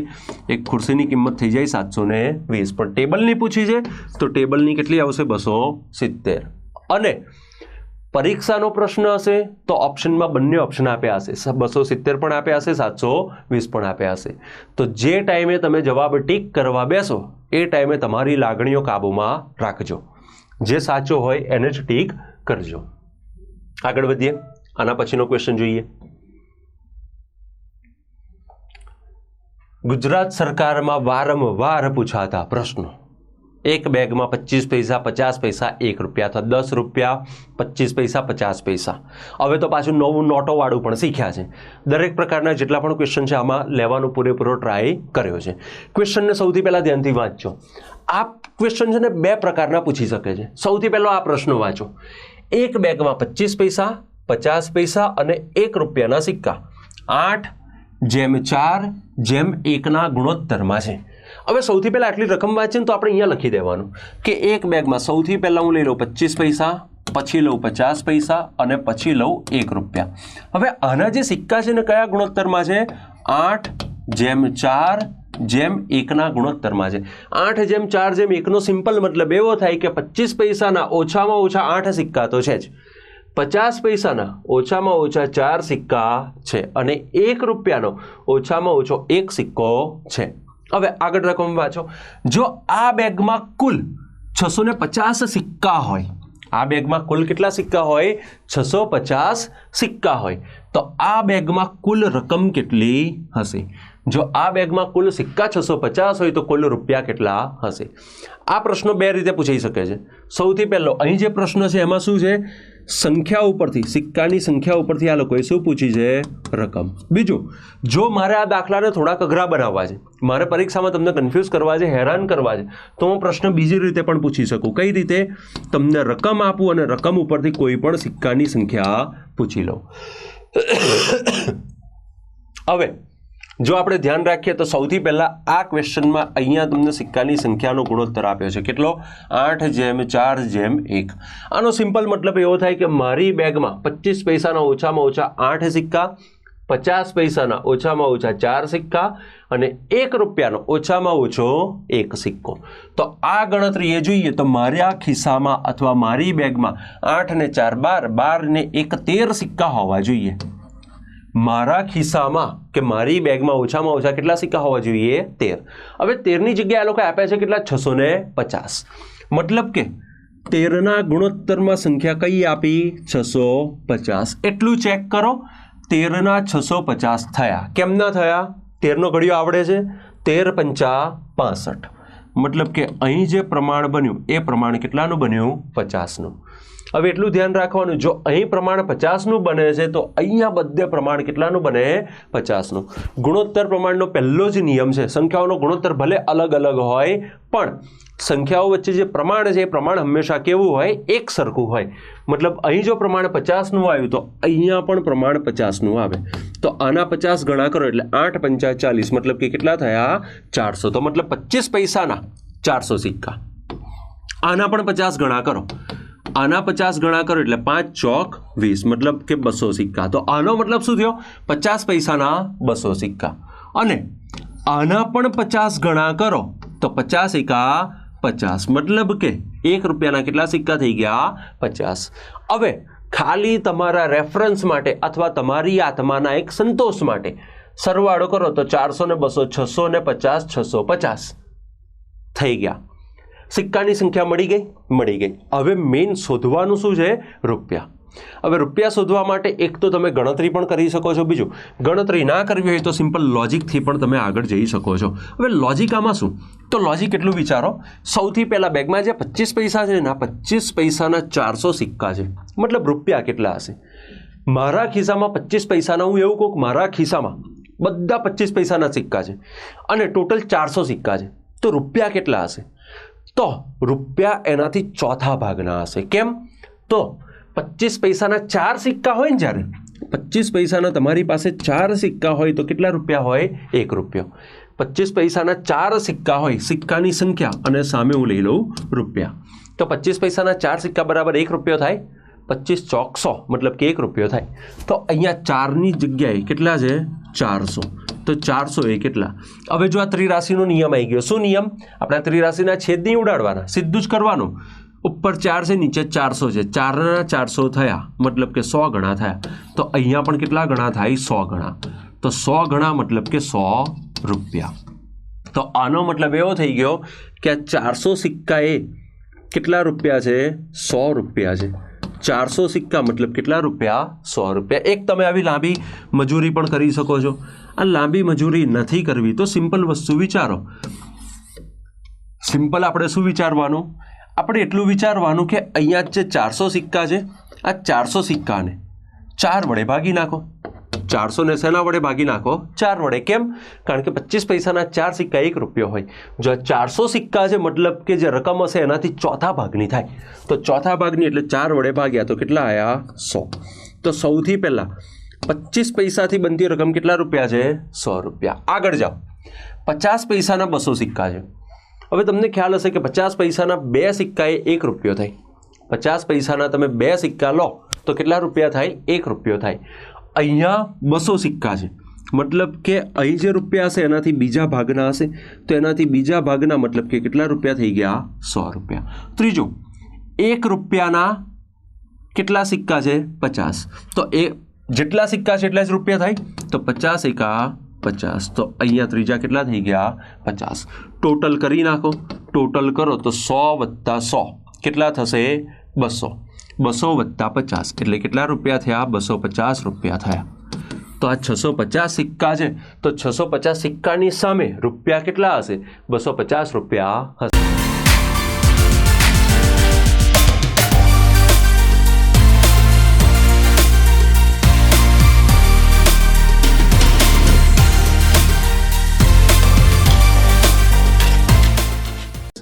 ઓપ્શનને ધ્યાનથી જુઓ, ક્યાંય 250 આપ્યા છે? નથી આપ્યા. તો અહીં આપણો જવાબ શું આવશે? ડી નોટા. અહીં આપણો જવાબ શું આવશે? ડી નોટા. ખ્યાલ આવ્યો? આ લોજિકને ખાસ સમજજો. આ 400 સિક્કા છે મતલબ કેટલા રૂપિયા હશે? 100 રૂપિયા. મેં 4 વડે કેમ ભાગ્યા? કારણ કે 25 પૈસાના 4 સિક્કા એ 1 રૂપિયો થાય. તો અહીંયા ટોટલ 400 સિક્કા છે મતલબ રકમ એનાથી ચોથા ભાગની. 50 પૈસાના 200 સિક્કા મતલબ કે 50 પૈસાના 2 સિક્કા 1 રૂપિયો હોય. તો અહીંયા આગળ આ રૂપિયા કાઢવા શું કર્યું? સિક્કાની સંખ્યા 2 વડે ભાગી નાખી. તો ટોટલ રૂપિયા કેટલા થઈ ગયા? 250. 2 પ્રકારના ક્વેશ્ચન પૂછાય છે. આ સંખ્યા ઉપરથી રકમ કીધી છે, આગળ ક્વેશ્ચન આવશે એમાં શું હશે? રકમ ઉપરથી સંખ્યા. તો આનો જવાબ કેટલો આવશે? 250 રૂપિયા. આગળ વધીએ. 15મો ક્વેશ્ચન. રકમને પહેલા ધ્યાનથી વાંચો. સેમ દાખલો છે પણ રકમ થોડીક ચેન્જ છે. રકમ શું છે? એક બેગમાં 25 પૈસા, 50 પૈસા અને 1 રૂપિયાના સિક્કા 4:4:1 ગુણોત્તરમાં છે. જો આ બેગમાં કુલ રકમ 600 રૂપિયા હોય, આ બેગમાં કુલ રકમ કેટલી હોય? 600 રૂપિયા. તો આ બેગમાં 25 પૈસાના કેટલા સિક્કા હશે? તો આ બેગમાં 25 પૈસાના કેટલા સિક્કા હશે? સેમ પેલી રીતે જ ગણીશું પણ અહીંયા થોડી ગણતરી ચેન્જ કરવી પડશે. કઈ રીતે? તો આપણે પહેલાં તો સિક્કા 4x હોય, પેલા 4x હોય, આવું કશું ધારવાનું નથી. સિમ્પલ લખી નાખો. સૌથી પહેલાં 25 પૈસાના સિક્કા છે, બીજા 50 પૈસાના સિક્કા છે અને ત્રીજા 1 રૂપિયાના સિક્કા છે. જેનો સિક્કાની જે સંખ્યા છે એ સંખ્યાનો ગુણોત્તર કેટલો છે? 4:4:1. 4:4:1 નો મતલબ શું થાય? તો આ બેગમાં 25 પૈસાના ઓછામાં ઓછા 4 સિક્કા, 50 પૈસાના પણ ઓછામાં ઓછા 4 સિક્કા અને 1 રૂપિયાનો ઓછામાં ઓછો 1 સિક્કો હશે. હવે આ ગુણોત્તરમાં જોઈએ તો અહીંયા શું આપ્યું છે? કુલ રકમ 600 રૂપિયા છે, મતલબ કે મારે આ સંખ્યા ઉપરથી શેનો ગુણોત્તર કાઢવો પડે? રૂપિયાનો. હવે રૂપિયાનો ગુણોત્તર કાઢવા માટે એક્સ અને વાય વાળી કોઈ ઇક્વેશન ના બનાવશો, અહીંયાથી જ ગુણોત્તર મળી જાય. કેમ ન મળે? ચલો એવું ધારી લો કે મારી બેગમાં 25 પૈસાના ઓછામાં ઓછા 4 સિક્કા છે, તો અહીંયા 25 ચોક 100, મતલબ કે અહીંયા કેટલા રૂપિયા થઈ ગયા? 1 રૂપિયો થઈ ગયો. અહીંયા કેટલા રૂપિયા થઈ ગયો? 1 રૂપિયો. એ જ રીતે હું એવું માની લો કે 50 પૈસાના 4 સિક્કા છે. 50 પૈસાના 4 સિક્કા મતલબ કે ઓછામાં ઓછી રકમ કેટલી? મારા ખિસ્સામાં 50 પૈસાના 4 સિક્કા હોય, મતલબ કે કેટલા રૂપિયા હોય? 2 રૂપિયા. અને એ જ રીતે 1 રૂપિયાનો 1 સિક્કો, તો આનો મતલબ ઓછામાં ઓછી રકમ કેટલી થઈ ગઈ? 1 રૂપિયા. તો ખ્યાલ આવ્યો? સંખ્યા ઉપરથી આપણે સીધા રૂપિયાનો ગુણોત્તર લઈ લીધો. રૂપિયાનો ગુણોત્તર કેટલો હોય? 1:2:1. હવે ગુણોત્તરની રીતે મારા ખિસ્સામાં 4 રૂપિયા હોવા જોઈતા હતા, પણ છે કેટલા? 600. તો 4ના ગુણોત્તરમાં 600 થયા. આ કેટલા રૂપિયા છે? 600. 4ના ગુણોત્તરમાં 600 થયા, મતલબ કે જે પ્રમાણ બન્યું કેટલાનું બન્યું? 15 ચોક 60. 15 ચોક 60 એટલે 150નું પ્રમાણ બન્યું.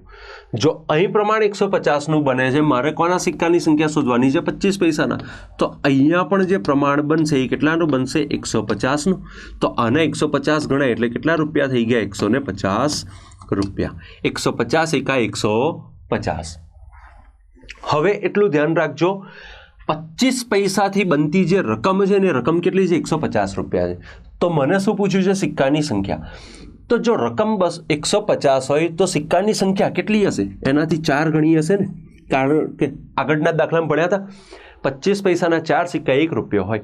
અહીંયા ટોટલ 150 રૂપિયા છે, તો સિક્કા એનાથી 4 ગણા થઈ જાય. એનાથી 4 ગણા એટલે 15 ચોક 60, અને ટોટલ કેટલા થઈ ગયા? 600. મતલબ કે અહીંયા ટોટલ સિક્કા કેટલા હશે? 25 પૈસાના 600 સિક્કા હશે. ખ્યાલ આવ્યો?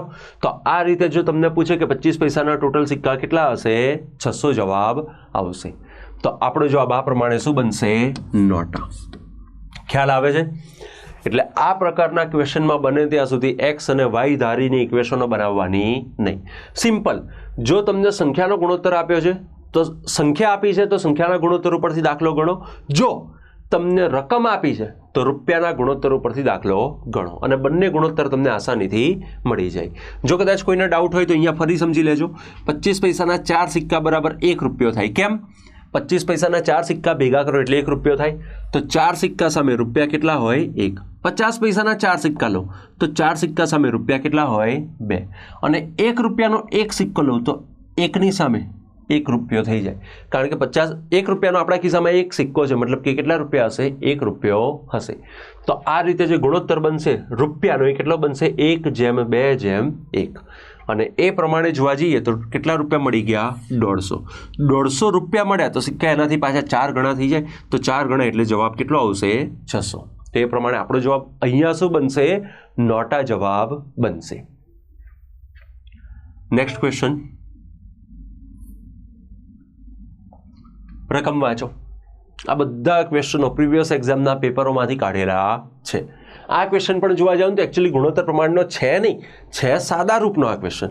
પણ અહીં મેં તમને કીધેલું એમ બરાબર, એક સરખી અથવા સરખી આવા શબ્દો વપરાય તો આવા શબ્દો હંમેશા સંખ્યાઓનો શું દર્શાવે છે? ગુણોત્તર.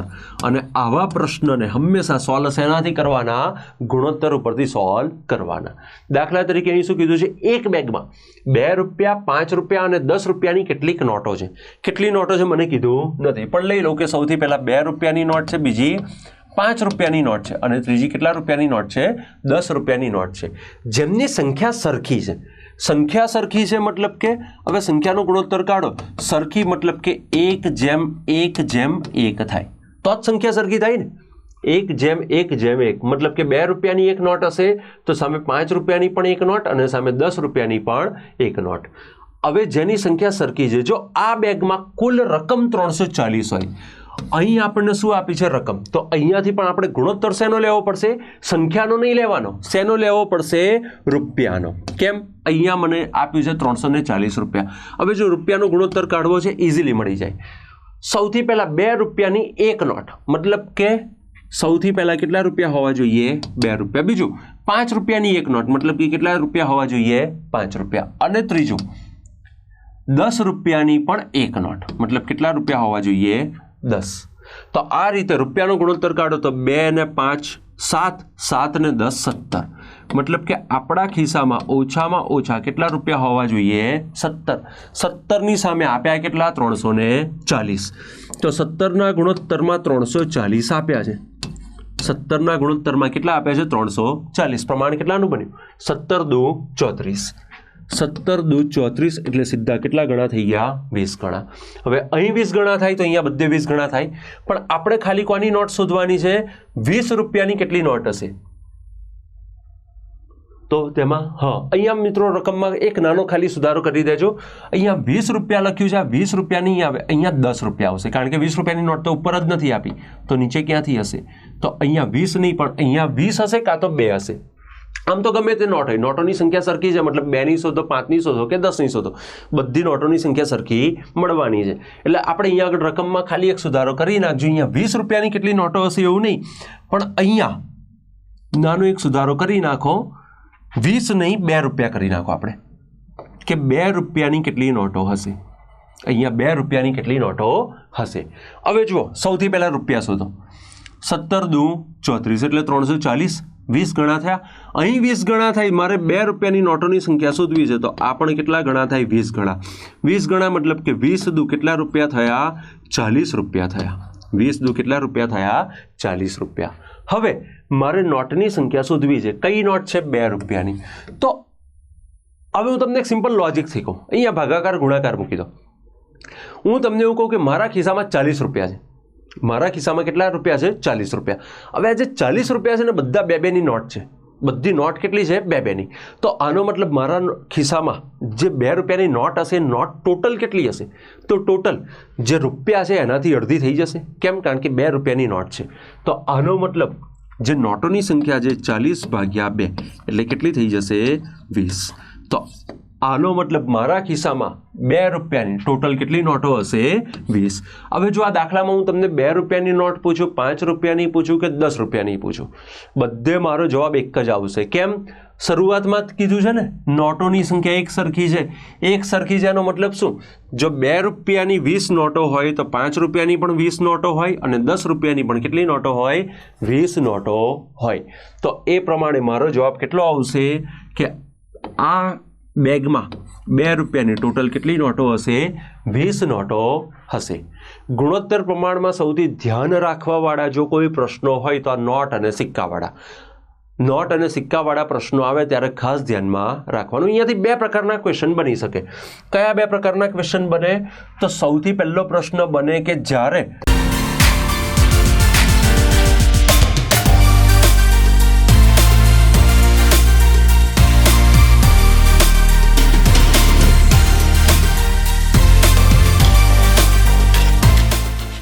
તમને સંખ્યા આપી હોય અને સંખ્યા ઉપરથી રકમ શોધવાનું કે.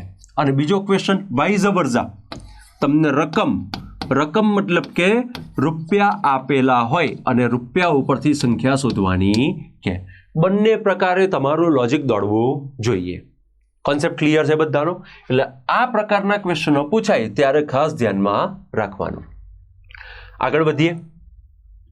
આના પછીનો પ્રશ્ન જુઓ. જબરજસ્ત પ્રશ્ન. જૂનો ભૂતકાળનો, આઈ થિંક RRBનો NTPCનો પૂછાયેલો પ્રશ્ન છે. પ્રશ્નને ધ્યાનથી વાંચો. એક ટ્રેનમાં ફર્સ્ટ ક્લાસ અને સેકન્ડ ક્લાસમાં મુસાફરી કરતા મુસાફરોની સંખ્યાનો ગુણોત્તર 1:50 છે. ફર્સ્ટ ક્લાસના મુસાફરો પાસેથી સેકન્ડ ક્લાસના મુસાફરો કરતા 3 ગણું ભાડું લેવામાં આવે છે. જો કોઈ એક ચોક્કસ દિવસની કુલ ભાડાની રકમ 26,500 લેવામાં આવી હોય તો તેમાંથી ફર્સ્ટ ક્લાસના મુસાફરો પાસેથી ઉઘરાવેલી રકમ શોધો. તમને 1 મિનિટનો ટાઈમ આપું છું, તમારી જાતે એકવાર ટ્રાય કરો. ચલો અહીંયા તો આપણે દાખલો ટ્રાય નથી કરવો, 1 મિનિટનો ટાઈમ અહીંયા ઘણો વધી જશે ઓનલાઈનમાં. એક કામ કરો, ખાલી રેશિયો કાઢવાનો ટ્રાય કરો. સૌથી પહેલો કયો ટ્રાય કરો કે તમે જે આ મુસાફરોની સંખ્યા છે એનો રેશિયો તો આપેલો છે, સામે ભાડાનો રેશિયો લાવો અને બંને રેશિયોને સેટ કરવાનો ખાલી ટ્રાય કરો. ખાલી રેશિયો લાવવાનો ટ્રાય કરો, પછી આ દાખલો હું તમને ગણતા શીખવાડું.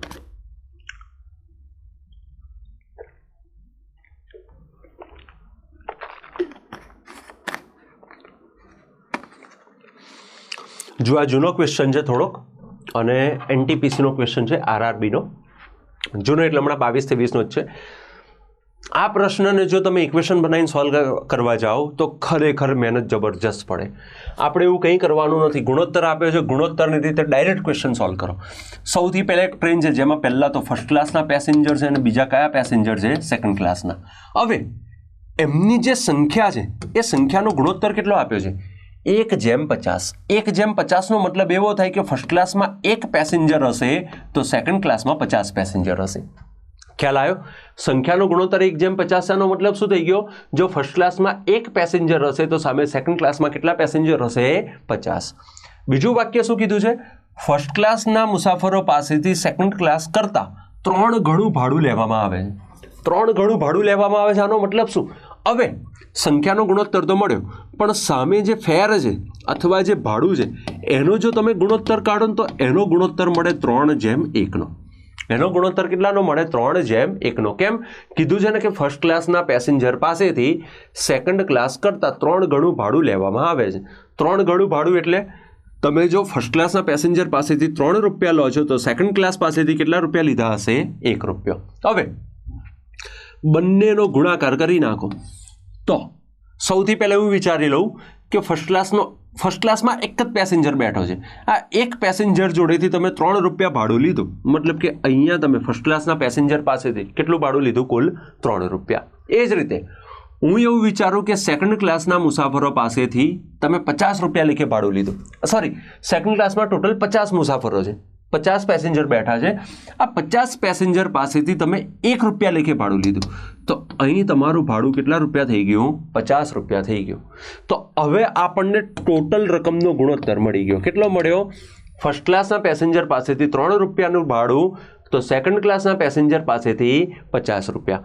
આ ગણતરીએ જોવા જાઓ તો તમારી પાસે ઓછામાં ઓછું ભાડું 53 રૂપિયા હોવું જોઈએ. ફર્સ્ટ ક્લાસના 3 રૂપિયા, સેકન્ડ ક્લાસના 50 રૂપિયા. મતલબ કે આપણી પાસે ઓછામાં ઓછું કેટલા રૂપિયા ભાડું હોવું જોઈએ? 53 રૂપિયા ભાડું હોવું જોઈએ. કઈ રીતે? ગુણોત્તરની રીતે. ગુણોત્તરની રીતે 53 હોવું જોઈએ, પણ સંખ્યાની રીતે કેટલું આપ્યું છે? 26,500. સંખ્યાની રીતે ભાડું કેટલા રૂપિયા આપ્યું છે? 26,500 રૂપિયા. બસ ગુણોત્તર 53નો છે, સામે સંખ્યા કઈ આપી છે? 26,500. હવે એટલું વિચારો કે 53ના 265 થયા. હમણાં આ 2 ઝીરોને જોશો નહીં, ખાલી 53ના 265 થયા. કેમ ના થયા? જો આપણે ભાગાકારની ચાવીઓનું લેક્ચર ધ્યાનથી જોઈએ તો તમને ખબર પડી જશે. આ 53 પંચા 265 થઈ જાય. અમે 5નો ભાગાકાર ગુણાકાર શીખવાડેલો, એમાં 53 પંચા કેટલા થાય? 265. 53 પંચા 265. પાછળના 2 ઝીરો લઈ લો એટલે કેટલાનું પ્રમાણ આવી ગયું? 500નું. જો અહીં પ્રમાણ 500નું છે તો અહીંયા બંને જગ્યાએ પ્રમાણ કેટલાનું બને? 500-500નું બને. હવે મારે કયા મુસાફરોનું શોધવાનું છે? ખાલી ફર્સ્ટ ક્લાસના.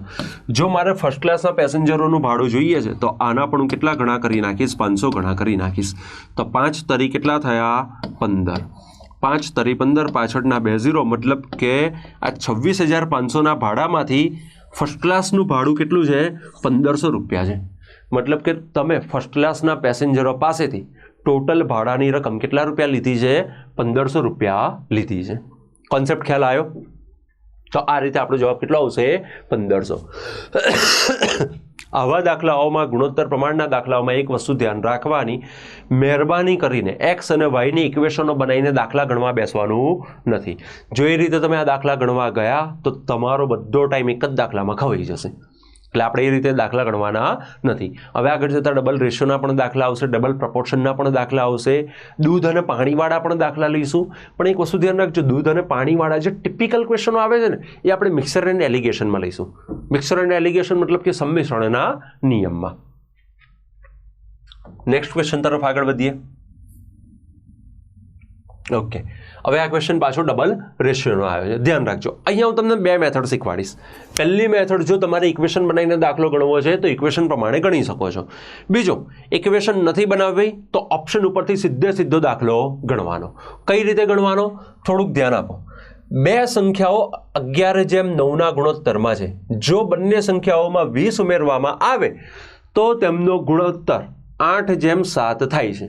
તો તેમાંની નાની સંખ્યા કઈ હશે અથવા તેમાંની બીજી સંખ્યા કઈ હશે. હવે અહીંયા પણ મિત્રો એક નાનો સુધારો કરી નાખજો. આ પીપીટીમાં થોડીક ઘણી ભૂલો થઈ છે. આ નાની સંખ્યાની પણ અહીંયા મોટી સંખ્યા પૂછી છે, તો તેમાંની મોટી સંખ્યા કઈ હશે? તો તેમાંની કઈ સંખ્યા પૂછી છે? મોટી સંખ્યા કઈ હશે? બસ આટલો એક નાનો સુધારો કરી નાખજો. મોટી સંખ્યા પૂછી છે, કારણ કે આ અગાઉના પેપરમાંથી કાઢેલો ક્વેશ્ચન છે એટલે મને રકમ યાદ છે. આ રકમ મેં સેટ કરેલી છે એટલે મને યાદ છે. બસ ટાઈપિંગમાં એક એરર થઈ ગઈ છે. આ નાનીની જગ્યાએ શું કરી નાખજો? મોટી. હવે હું તમને પહેલા દાખલાની ઇક્વેશન બનાવતા શીખવાડું. દાખલા તરીકે હું બે સંખ્યાઓ ધારી લઉં કે a અને b છે. આ બે સંખ્યાઓનો ગુણોત્તર કેટલાનો છે? 11/9નો. આ બે સંખ્યાઓનો ગુણોત્તર કેટલાનો છે? 11/9નો. પછી શું કીધું છે? આ બંને સંખ્યામાં 20 ઉમેરો છે, મતલબ કે પહેલી સંખ્યામાં પણ 20 ઉમેર્યા અને આ બીજી સંખ્યામાં પણ તમે 20 ઉમેર્યા. તો આ જે ગુણોત્તર 11/9નો હતો એ કેટલાનો બની ગયો છે? 8/7નો. તો આ જે 11/9નો ગુણોત્તર છે કેટલાનો બની ગયો? 8/7નો. તો મને પ્રશ્ન શું પૂછ્યો છે? તેમાંની મોટી સંખ્યા. મોટી સંખ્યા એટલે કઈ? આ સંખ્યા કઈ હશે? હવે આ દાખલાને સોલ્વ કરવાની બે રીતો છે. સૌથી પહેલું હું તમને બતાવું કે કોઈને હોય કે સર અમારે ઇક્વેશનથી આ દાખલા આજ સુધી ગણ્યા છે, ઇક્વેશનથી બતાવો, તો હું તમને ઇક્વેશન બનાવતા શીખવાડું. ઇક્વેશન બનાવવી હોય તો એ રીતે બનાવી કે દાખલા તરીકે બે સંખ્યા હું લઈ લઉં a/b. જો પહેલી સંખ્યા 11ના ગુણોત્તરમાં છે તો બીજી સંખ્યા 9ના ગુણોત્તરમાં છે. હવે તમને ખ્યાલ છે કે ગુણોત્તર અને પ્રમાણમાં તમને ગુણોત્તર આપેલો હોય, પ્રમાણને ધારવું પડે. અહીંયા હું પ્રમાણ ધારી લઉં કે x નું છે, તો અહીંયા પણ પ્રમાણ કેટલાનું બને? x નું. તો આનો મતલબ પહેલી સંખ્યા 11x થઈ તો બીજી સંખ્યા કઈ થાય? 9x થાય. ગુણોત્તર ગુણ્યા પ્રમાણ કરો એટલે તમને સંખ્યા મળે. તો પહેલી સંખ્યા 11x તો બીજી સંખ્યા 9x. હવે તમે બંનેમાં 20 ઉમેર્યા મતલબ કે પ્લસ કર્યા. તો પહેલી સંખ્યામાં 20 ઉમેર્યા, બીજી સંખ્યામાં 20 ઉમેર્યા. તો આ જે ગુણોત્તર 11/9નો હતો એનાથી બદલાઈને કેટલો બની ગયો? 8/7નો અથવા 8/7નો. તો અહીંયાથી તમને 8/7 સંખ્યાઓનો શું મળી ગયો? બીજો ગુણોત્તર. આ ઇનિશિયલ રેશિયો હતો, આ ફાઇનલ રેશિયો છે. હવે આ દાખલાને સોલ્વ કરવા તમે આજ સુધી ભણ્યા છો, તમને બધાને ખ્યાલ હશે કે આપણે શું કરીએ છીએ? Cross multiplication. ક્રોસ મલ્ટિપ્લિકેશન મતલબ કે 7 × 11x + 20 બરાબર 8 × 9x + 20. અને આના પછી આપણે આને સોલ્વ કરીએ ત્યારે આપણને આપણો જવાબ મળે.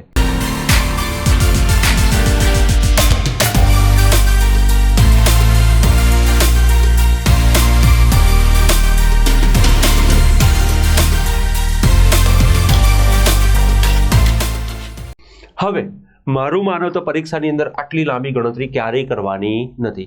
આવી કોઈ ગણતરી કર્યા વગર સીધું તમે ઓપ્શન ઉપરથી જવાબ લઈ શકો છો. ઓપ્શન ઉપરથી કઈ રીતે? તો એટલું ધ્યાન રાખજો, આને ખાલી ચેકી નાખજો. નાની સંખ્યા નહીં પણ કઈ સંખ્યા પૂછી છે? મોટી સંખ્યા પૂછી છે. તો તે મોટી સંખ્યા કઈ હશે? મારે દાખલો ગણવો છે. સૌથી પહેલા વિચારીશ કે બે સંખ્યાઓ a અને b, ગુણોત્તર છે 11/9નો. 11/9નો ગુણોત્તર એટલે એનો મતલબ એવો થયો કે પહેલી સંખ્યા 11 હશે તો બીજી સંખ્યા 9 હશે.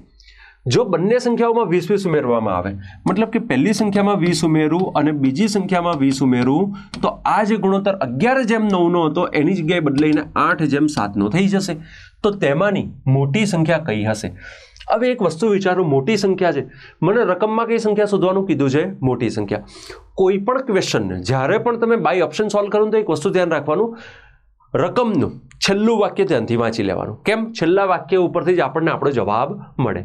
અહીંયા રકમનું છેલ્લું વાક્ય શું કીધું છે? તો તેમાંની મોટી સંખ્યા કઈ હશે?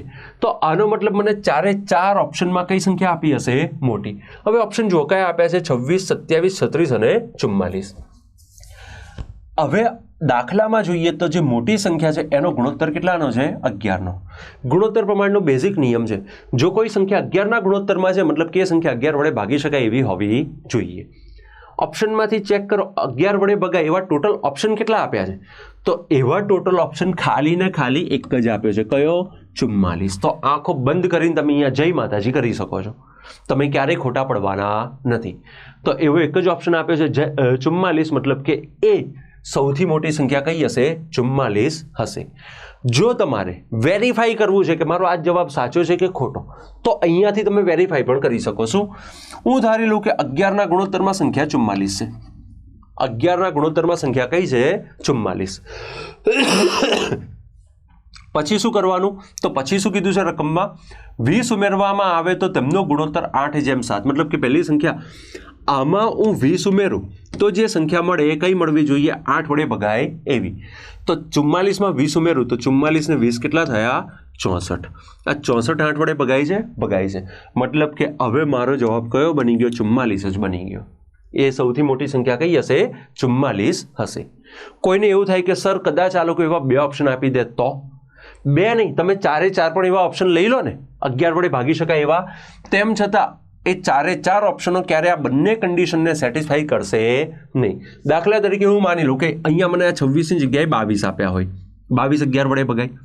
અહીંયા 27ની જગ્યાએ હું 33 લઈ લઉં, અહીંયા 27ની જગ્યાએ કેટલા લઈ લઉં? 33, જે 11 વડે ભગાય છે. અને અહીંયા 36 આની જગ્યાએ સપોઝ હું 55 લઈ લઉં, 55 પણ 11 વડે ભગાય છે. તો પછી હું વેરીફાઈ શું કરીશ કે આ જે સૌથી મોટી સંખ્યા છે પહેલા 11 વડે ભગાય અને એમાં શું કીધું છે? 20 ઉમેરો તો 8 વડે ભગાય. હવે દાખલા તરીકે એવું માની લો કે સૌથી મોટી સંખ્યા 22 હોય તો પહેલી સંખ્યા 22 11 વડે ભગાય છે, પણ 11ની અંદર આ 22ની અંદર તમે બીજા 20 ઉમેરો તો કેટલા આવે છે? 44. આ 44 ક્યારે 8 વડે ભગાય? ના ભગાય. મતલબ આ ઓપ્શન જવાબ બને નહીં. સપોઝ હું 33 લઈ લઉં કે સંખ્યા 33 હોય, 33 11 વડે ભગાય છે, પણ આ 33માં હું 20 ઉમેરું તો 33 ને 20 53 થયા. આ 53 ક્યારે 8 વડે ભગાય? ના ભગાય. તો ઓપ્શન પણ ના બને. 55 લઈ લો, 55 11 વડે ભગાય છે, પણ 55માં તમે 20 ઉમેરો તો કેટલા થાય? 55 ને 20 થાય 75. આ 75 8 વડે ભગાતા નથી. એટલે એવા 4 ઓપ્શન આપી દે ને તો પણ તમારે ચિંતા કરવાની નહીં. એટલું જોવાનું કે સૌથી પહેલી જે સંખ્યા છે એ પહેલી સંખ્યા 11 વડે ભગાવવી જોઈએ અને એમાં હું 20 ઉમેરું તો શેના વડે ભગાવવી જોઈએ? 8 વડે ભગાવવી જોઈએ. તો પછી એ પ્રમાણે મારો જવાબ કયો આવશે? આ જ આવશે. કયો? એ સૌથી મોટી સંખ્યા કઈ હશે? 44 હશે. એ સૌથી મોટી સંખ્યા કઈ હશે? 44. અને એક વસ્તુ ધ્યાન રાખજો મિત્રો, આના પછીનો જો ટોપિક ભણવાનો છે ને ઉંમર સંબંધિત પ્રશ્નો, બેઠો આની ઉપર ભણવાનો છે. માનો કે આ જ દાખલો ઉઠાઈને મારે ઉંમર સંબંધિત પ્રશ્નોનો બનાવવો હોય તો બનાવી શકાય. શું બને? 2 વ્યક્તિઓની વર્તમાન ઉંમર 11:9ના ગુણોત્તરમાં છે. 20 વર્ષ પછી તેમની ઉંમરનો ગુણોત્તર 8:7 થાય છે, તો તેમાંની સૌથી મોટી વ્યક્તિની હાલની ઉંમર કેટલી હશે? એક્ઝેક્ટ ક્વેશ્ચન રકમ બેઠી એની એ ઉઠાઈને મેં શેમાં મૂકી દીધી? ઉંમર સંબંધિત પ્રશ્નોમાં. તો આ વસ્તુ ધ્યાન રાખજો. આ ટાઈપના દાખલા આવે ત્યારે ધારો કે પહેલી સંખ્યા 11x હોય, બીજી સંખ્યા 9x હોય, એવું બધું ધારવામાં ટાઈમ બગાડતા નહીં. સીધું જોઈ લેવાનું. મને મોટી સંખ્યા પૂછી છે, મતલબ મોટી સંખ્યા કયા ઘડિયાની હોવી જોઈએ? 11ના ઘડિયાની. 11ના ઘડિયાની મતલબ કે 11 વડે ભાગી શકાય એવી. એવો જો એક જ ઓપ્શન આપ્યો હોય તો તમારું કામ બની ગયું. 5 સેકન્ડમાં તમારો જવાબ આવી જાય. જોઈને જ ખબર પડી જાય કે 11 વડે ભગાય એ ઓપ્શન મારો જવાબ. પણ તમારે તમારી આત્માના સંતોષ માટે વેરીફાઈ કરવું હોય તો આ રીતે કરવાનું કે 11 વડે ભગાય એવો ઓપ્શન કયો છે? 44. મેં 44 લઈ લીધા. એ સંખ્યા 44 છે. રકમમાં શું કીધું? 20 ઉમેરતા સંખ્યાનો ગુણોત્તર 8નો છે. તો આ 44માં 20 ઉમેરું તો કેટલા થયા? 64. 64 પણ 8 વડે ભગાય છે. કોન્સેપ્ટ ક્લિયર આવે છે? આવા જે અઘરા દાખલા હોય એને આ રીતે સોલ્વ કરવાનો પ્રયત્ન કરજો. આના પછીનો ક્વેશ્ચન લઈએ. રકમ વાંચો. અઘરામાં અઘરો પ્રશ્ન જે હું બનાવી શકતો હતો, અને બનાવી શકતો હતો મતલબ કે હું લાવી શકતો હતો. આ ક્વેશ્ચન જો તમે જોવા જાઓ તો RRB NTPCના પેપરમાંથી લીધેલો પ્રશ્ન છે. પ્રશ્નને ધ્યાનથી વાંચો. 475 લીટરના મિશ્રણમાં 475 લીટરના મિશ્રણમાં દૂધ અને પાણીની માત્રા કેટલી છે? 12:A. હવે ધ્યાન રાખજો, અહીંયા તમને કોઈ ગુણોત્તર આપ્યો નથી. શું કીધું છે? 12:A. એના ગુણોત્તરમાં છે. જો તેમાં 42 લીટર દૂધ અને 53 લીટર પાણી ઉમેરવામાં આવે તો દૂધ અને પાણીનો જે નવો ગુણોત્તર બને છે કેટલાનો બને છે? 9:10નો. તો આ પાત્રમાં શરૂઆતમાં કેટલું પાણી હશે? આ પાત્રમાં શરૂઆતમાં કેટલું પાણી હશે? હવે સૌથી પહેલા રકમને હું રેશિયોમાં મૂકી દઉં તો આ રીતે બને કે એક પાત્ર છે, પાત્રમાં ટોટલ મિશ્રણ કેટલાનું છે? 475 લીટરનું મિશ્રણ છે. આ 475 લીટરના મિશ્રણમાં સૌથી પહેલાં દૂધ છે અને પછી પાણી છે. હવે એનો જે શરૂઆતનો ગુણોત્તર છે, ઇનિશિયલ રેશિયો છે, એ કેટલો છે? 12:a નો. હવે એની સામે કોઈ પણ સંખ્યા હોઈ શકે, 0 થી અનંત સુધીની કોઈ પણ સંખ્યા હોઈ શકે. કઈ હોય મને કીધું નથી. પણ આની અંદર જો આ પાત્રમાં હું બીજું 42 લીટર દૂધ અને 53 લીટર પાણીને ઉમેરું તો આ જે દૂધ અને પાણીનો નવો ગુણોત્તર બને એ કેટલાનો બને છે? 9:10 નો. તો પ્રશ્ન શું છે? આ પાત્રમાં શરૂઆતમાં આ પાણી કેટલું હશે? આ પાત્રમાં શરૂઆતમાં પાણી કેટલું હશે? હવે જો મિત્રો હું આની ઇક્વેશન બનાવીને આ દાખલો સોલ્વ કરવા જઈશ ને તો મારા બોર્ડ ઓછું પડી જશે. પણ આ દાખલાની ગણતરી પતવાની નથી. તો આ દાખલાને ગણવા માટે સૌથી બેસ્ટ વે કયો છે? ઓપ્શન ઉપરથી દાખલો ગણો. ઓપ્શન ઉપરથી ગુણોત્તર મેચ કરવાનો ટ્રાય કરો. કઈ રીતે? સૌથી પહેલાં મને કોની માત્રા પૂછી છે? પાણીની. આનો મતલબ આ 4 ઓપ્શનમાં મને પાણી આપેલું છે. હવે પાણીનો ઇનિશિયલ રેશિયો કેટલાનો છે એ આ લોકોએ મને આપ્યું નથી. ભલે કશો વાંધો નહીં, ભલે નથી આપ્યું, હું ઓપ્શન ઉપરથી મેચ કરી લઈશ. કઈ રીતે મેચ કરીશ? તો દાખલા તરીકે પહેલો ઓપ્શન આપ્યો છે 295 લીટર. 295 લીટર મતલબ કે હું ધારી લઉં કે શરૂઆતમાં પાત્રમાં 295 લીટર પાણી હતું. શરૂઆતમાં પાત્રમાં પાણી કેટલું હતું? 295 લીટર. પછી એમાં મેં બીજું 53 લીટર ઉમેર્યું. આ ક્યાંથી ઉમેર્યું? મને રકમમાં આપ્યું છે એટલે. બીજું 53 લીટર પાણી ઉમેર્યું. હવે એક વસ્તુ જુઓ, આખું સરવાળો નહીં કરું, ખાલી એકમનો અંક જો. 295 5, 53 3, મતલબ 5 + 3 કેટલા થયા? 8. હવે મને શું કીધું છે? આ 53 લીટર પાણી ઉમેર્યા પછી આ જે પાણીનો ગુણોત્તર છે ને એ પાણીનો ગુણોત્તર 10 બને છે. આ 10 બને છે. આનો મતલબ એવો થાય કે પાણીનો જે ગુણોત્તર છે 10 વડે ભગાય એવી સંખ્યા હોવો જોઈએ. હવે જુઓ, કોઈ પણ સંખ્યાનો જો એકમનો અંક 8 હોય ને તો એ ક્યારેય 10 વડે ના ભગાય.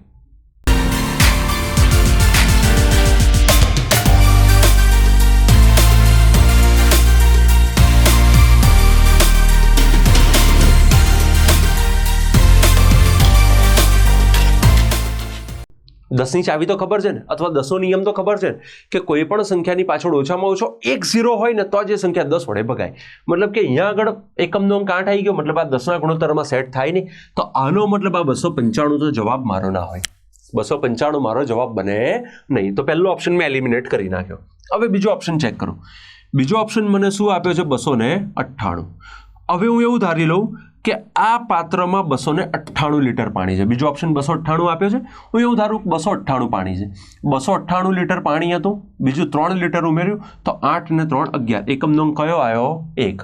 હવે જો એકમનો અંક 1 છે તો એ સંખ્યા ફરી પાછી 10 વડે ભગાય નહીં. તો આ બીજો ઓપ્શન પણ ગણતરીમાંથી નીકળી ગયો કે 298 પણ જવાબ હોય નહીં. ત્રીજો ઓપ્શન ચેક કરો.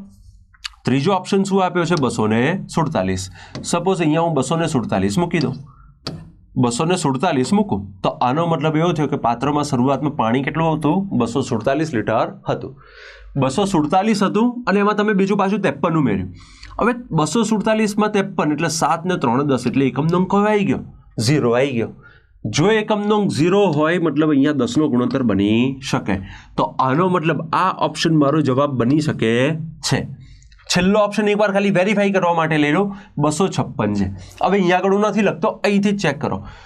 આનો મતલબ એવો થયો કે પાત્રમાં શરૂઆતમાં ઇનિશિયલી 256 લીટર પાણી હતું. આ 256 લીટર પાણીમાં તમે બીજું 53 લીટર ઉમેર્યું તો આનો મતલબ 6 ને 3 કેટલા થઈ ગયા? 9 થયા, જે 10 વડે ભગાતા નથી. તો આ ઓપ્શન પણ આપણી ગણતરીમાંથી નીકળી ગયો. તો છેલ્લે વધ્યું શું આપણી પાસે? 247 લીટર વધ્યું. મતલબ કે આ પાત્રમાં શરૂઆતનું પાણી કેટલું હશે? 247 લીટર હશે. કોન્સેપ્ટ ખ્યાલ આવ્યો? તો આ ટાઈપના જે લેન્ધી દાખલા આવે આને ઇક્વેશન બનાવીને સોલ્વ કરવાની જગ્યાએ હંમેશા શેનાથી સોલ્વ કરવાના? ઓપ્શનથી. એટલો નિયમ ધ્યાન રાખવાનો કે જે ગુણોત્તર આપ્યો છે તો સામે સંખ્યા પણ એ ગુણોત્તર વડે ભાગી શકાય એવી હોવી જોઈએ. દાખલા તરીકે અહીંયા 12નો ગુણોત્તર છે, મતલબ કે સંખ્યા 12 વડે ભગાય એવી હોવી જોઈએ. અહીંયા 9નો ગુણોત્તર છે, મતલબ સંખ્યા 9 વડે ભગાય એવી હોવી જોઈએ. અહીંયા 10નો ગુણોત્તર છે, મતલબ સંખ્યા 10 વડે ભગાય એવી હોવી જોઈએ. આપણે અહીંયા ખાલી શું કર્યું? ઓપ્શન ઉઠાયા, દરેક ઓપ્શનને વારાફરતી મૂક્યા, એટલું ચેક કર્યું કે એ ઓપ્શનમાં 53 ઉમેરતા કઈ સંખ્યા આવે છે કે જે 10ના ગુણોત્તરમાં આવી શકે, અને 10ના ગુણોત્તરમાં મતલબ કે 10 વડે ભગાય, અને કોઈ પણ સંખ્યાને 10 વડે ભગાવવા માટે એની પાછળ ઓછામાં ઓછો એક 0 હોવો જોઈએ. તો અહીંયા 0 આપે એવો એક જ ઓપ્શન છે, કયો છે? 247. તો આપણો જવાબ બનશે 247. કોન્સેપ્ટ ક્લિયર છે મિત્રો? તો આ ટાઈપના પ્રશ્નોમાં હવેથી આટલું ધ્યાન રાખજો. હવે આપણા સેશનનો ગુણોત્તર પ્રમાણના સેશનનો આ છેલ્લો લેક્ચર હતો. અહીં સુધી આપણે એવા ક્વેશ્ચનો જોયા છે કે જે અત્યાર સુધીની પરીક્ષામાં કાં તો પૂછાઈ ગયા હોય કાં તો એના રેફરન્સમાં ક્યાંક આવતા હોય. આટલા પ્રકારના ક્વેશ્ચનોની જો તમે પ્રેક્ટિસ કરી શકતા હોય અને તમે બાય ઓપ્શન સોલ્વ કરી શકતા હોય તો એટલી વસ્તુ ધ્યાન રાખજો, પરીક્ષામાં તમને આના ઉપરથી ઘણી બધી આસાની રહેશે. એટલે બને ત્યાં સુધી આપણે એવો એપ્રોચ રાખવાનો કે દાખલો ગણ્યા વગર રેશિયો પ્રોપોર્શન છે તો રેશિયોની સામે નંબરને મેચ કરીને જવાબ લઈ શકીએ. તો આજનો લેક્ચર મિત્રો આપણે અહીં સુધી રાખીએ છીએ.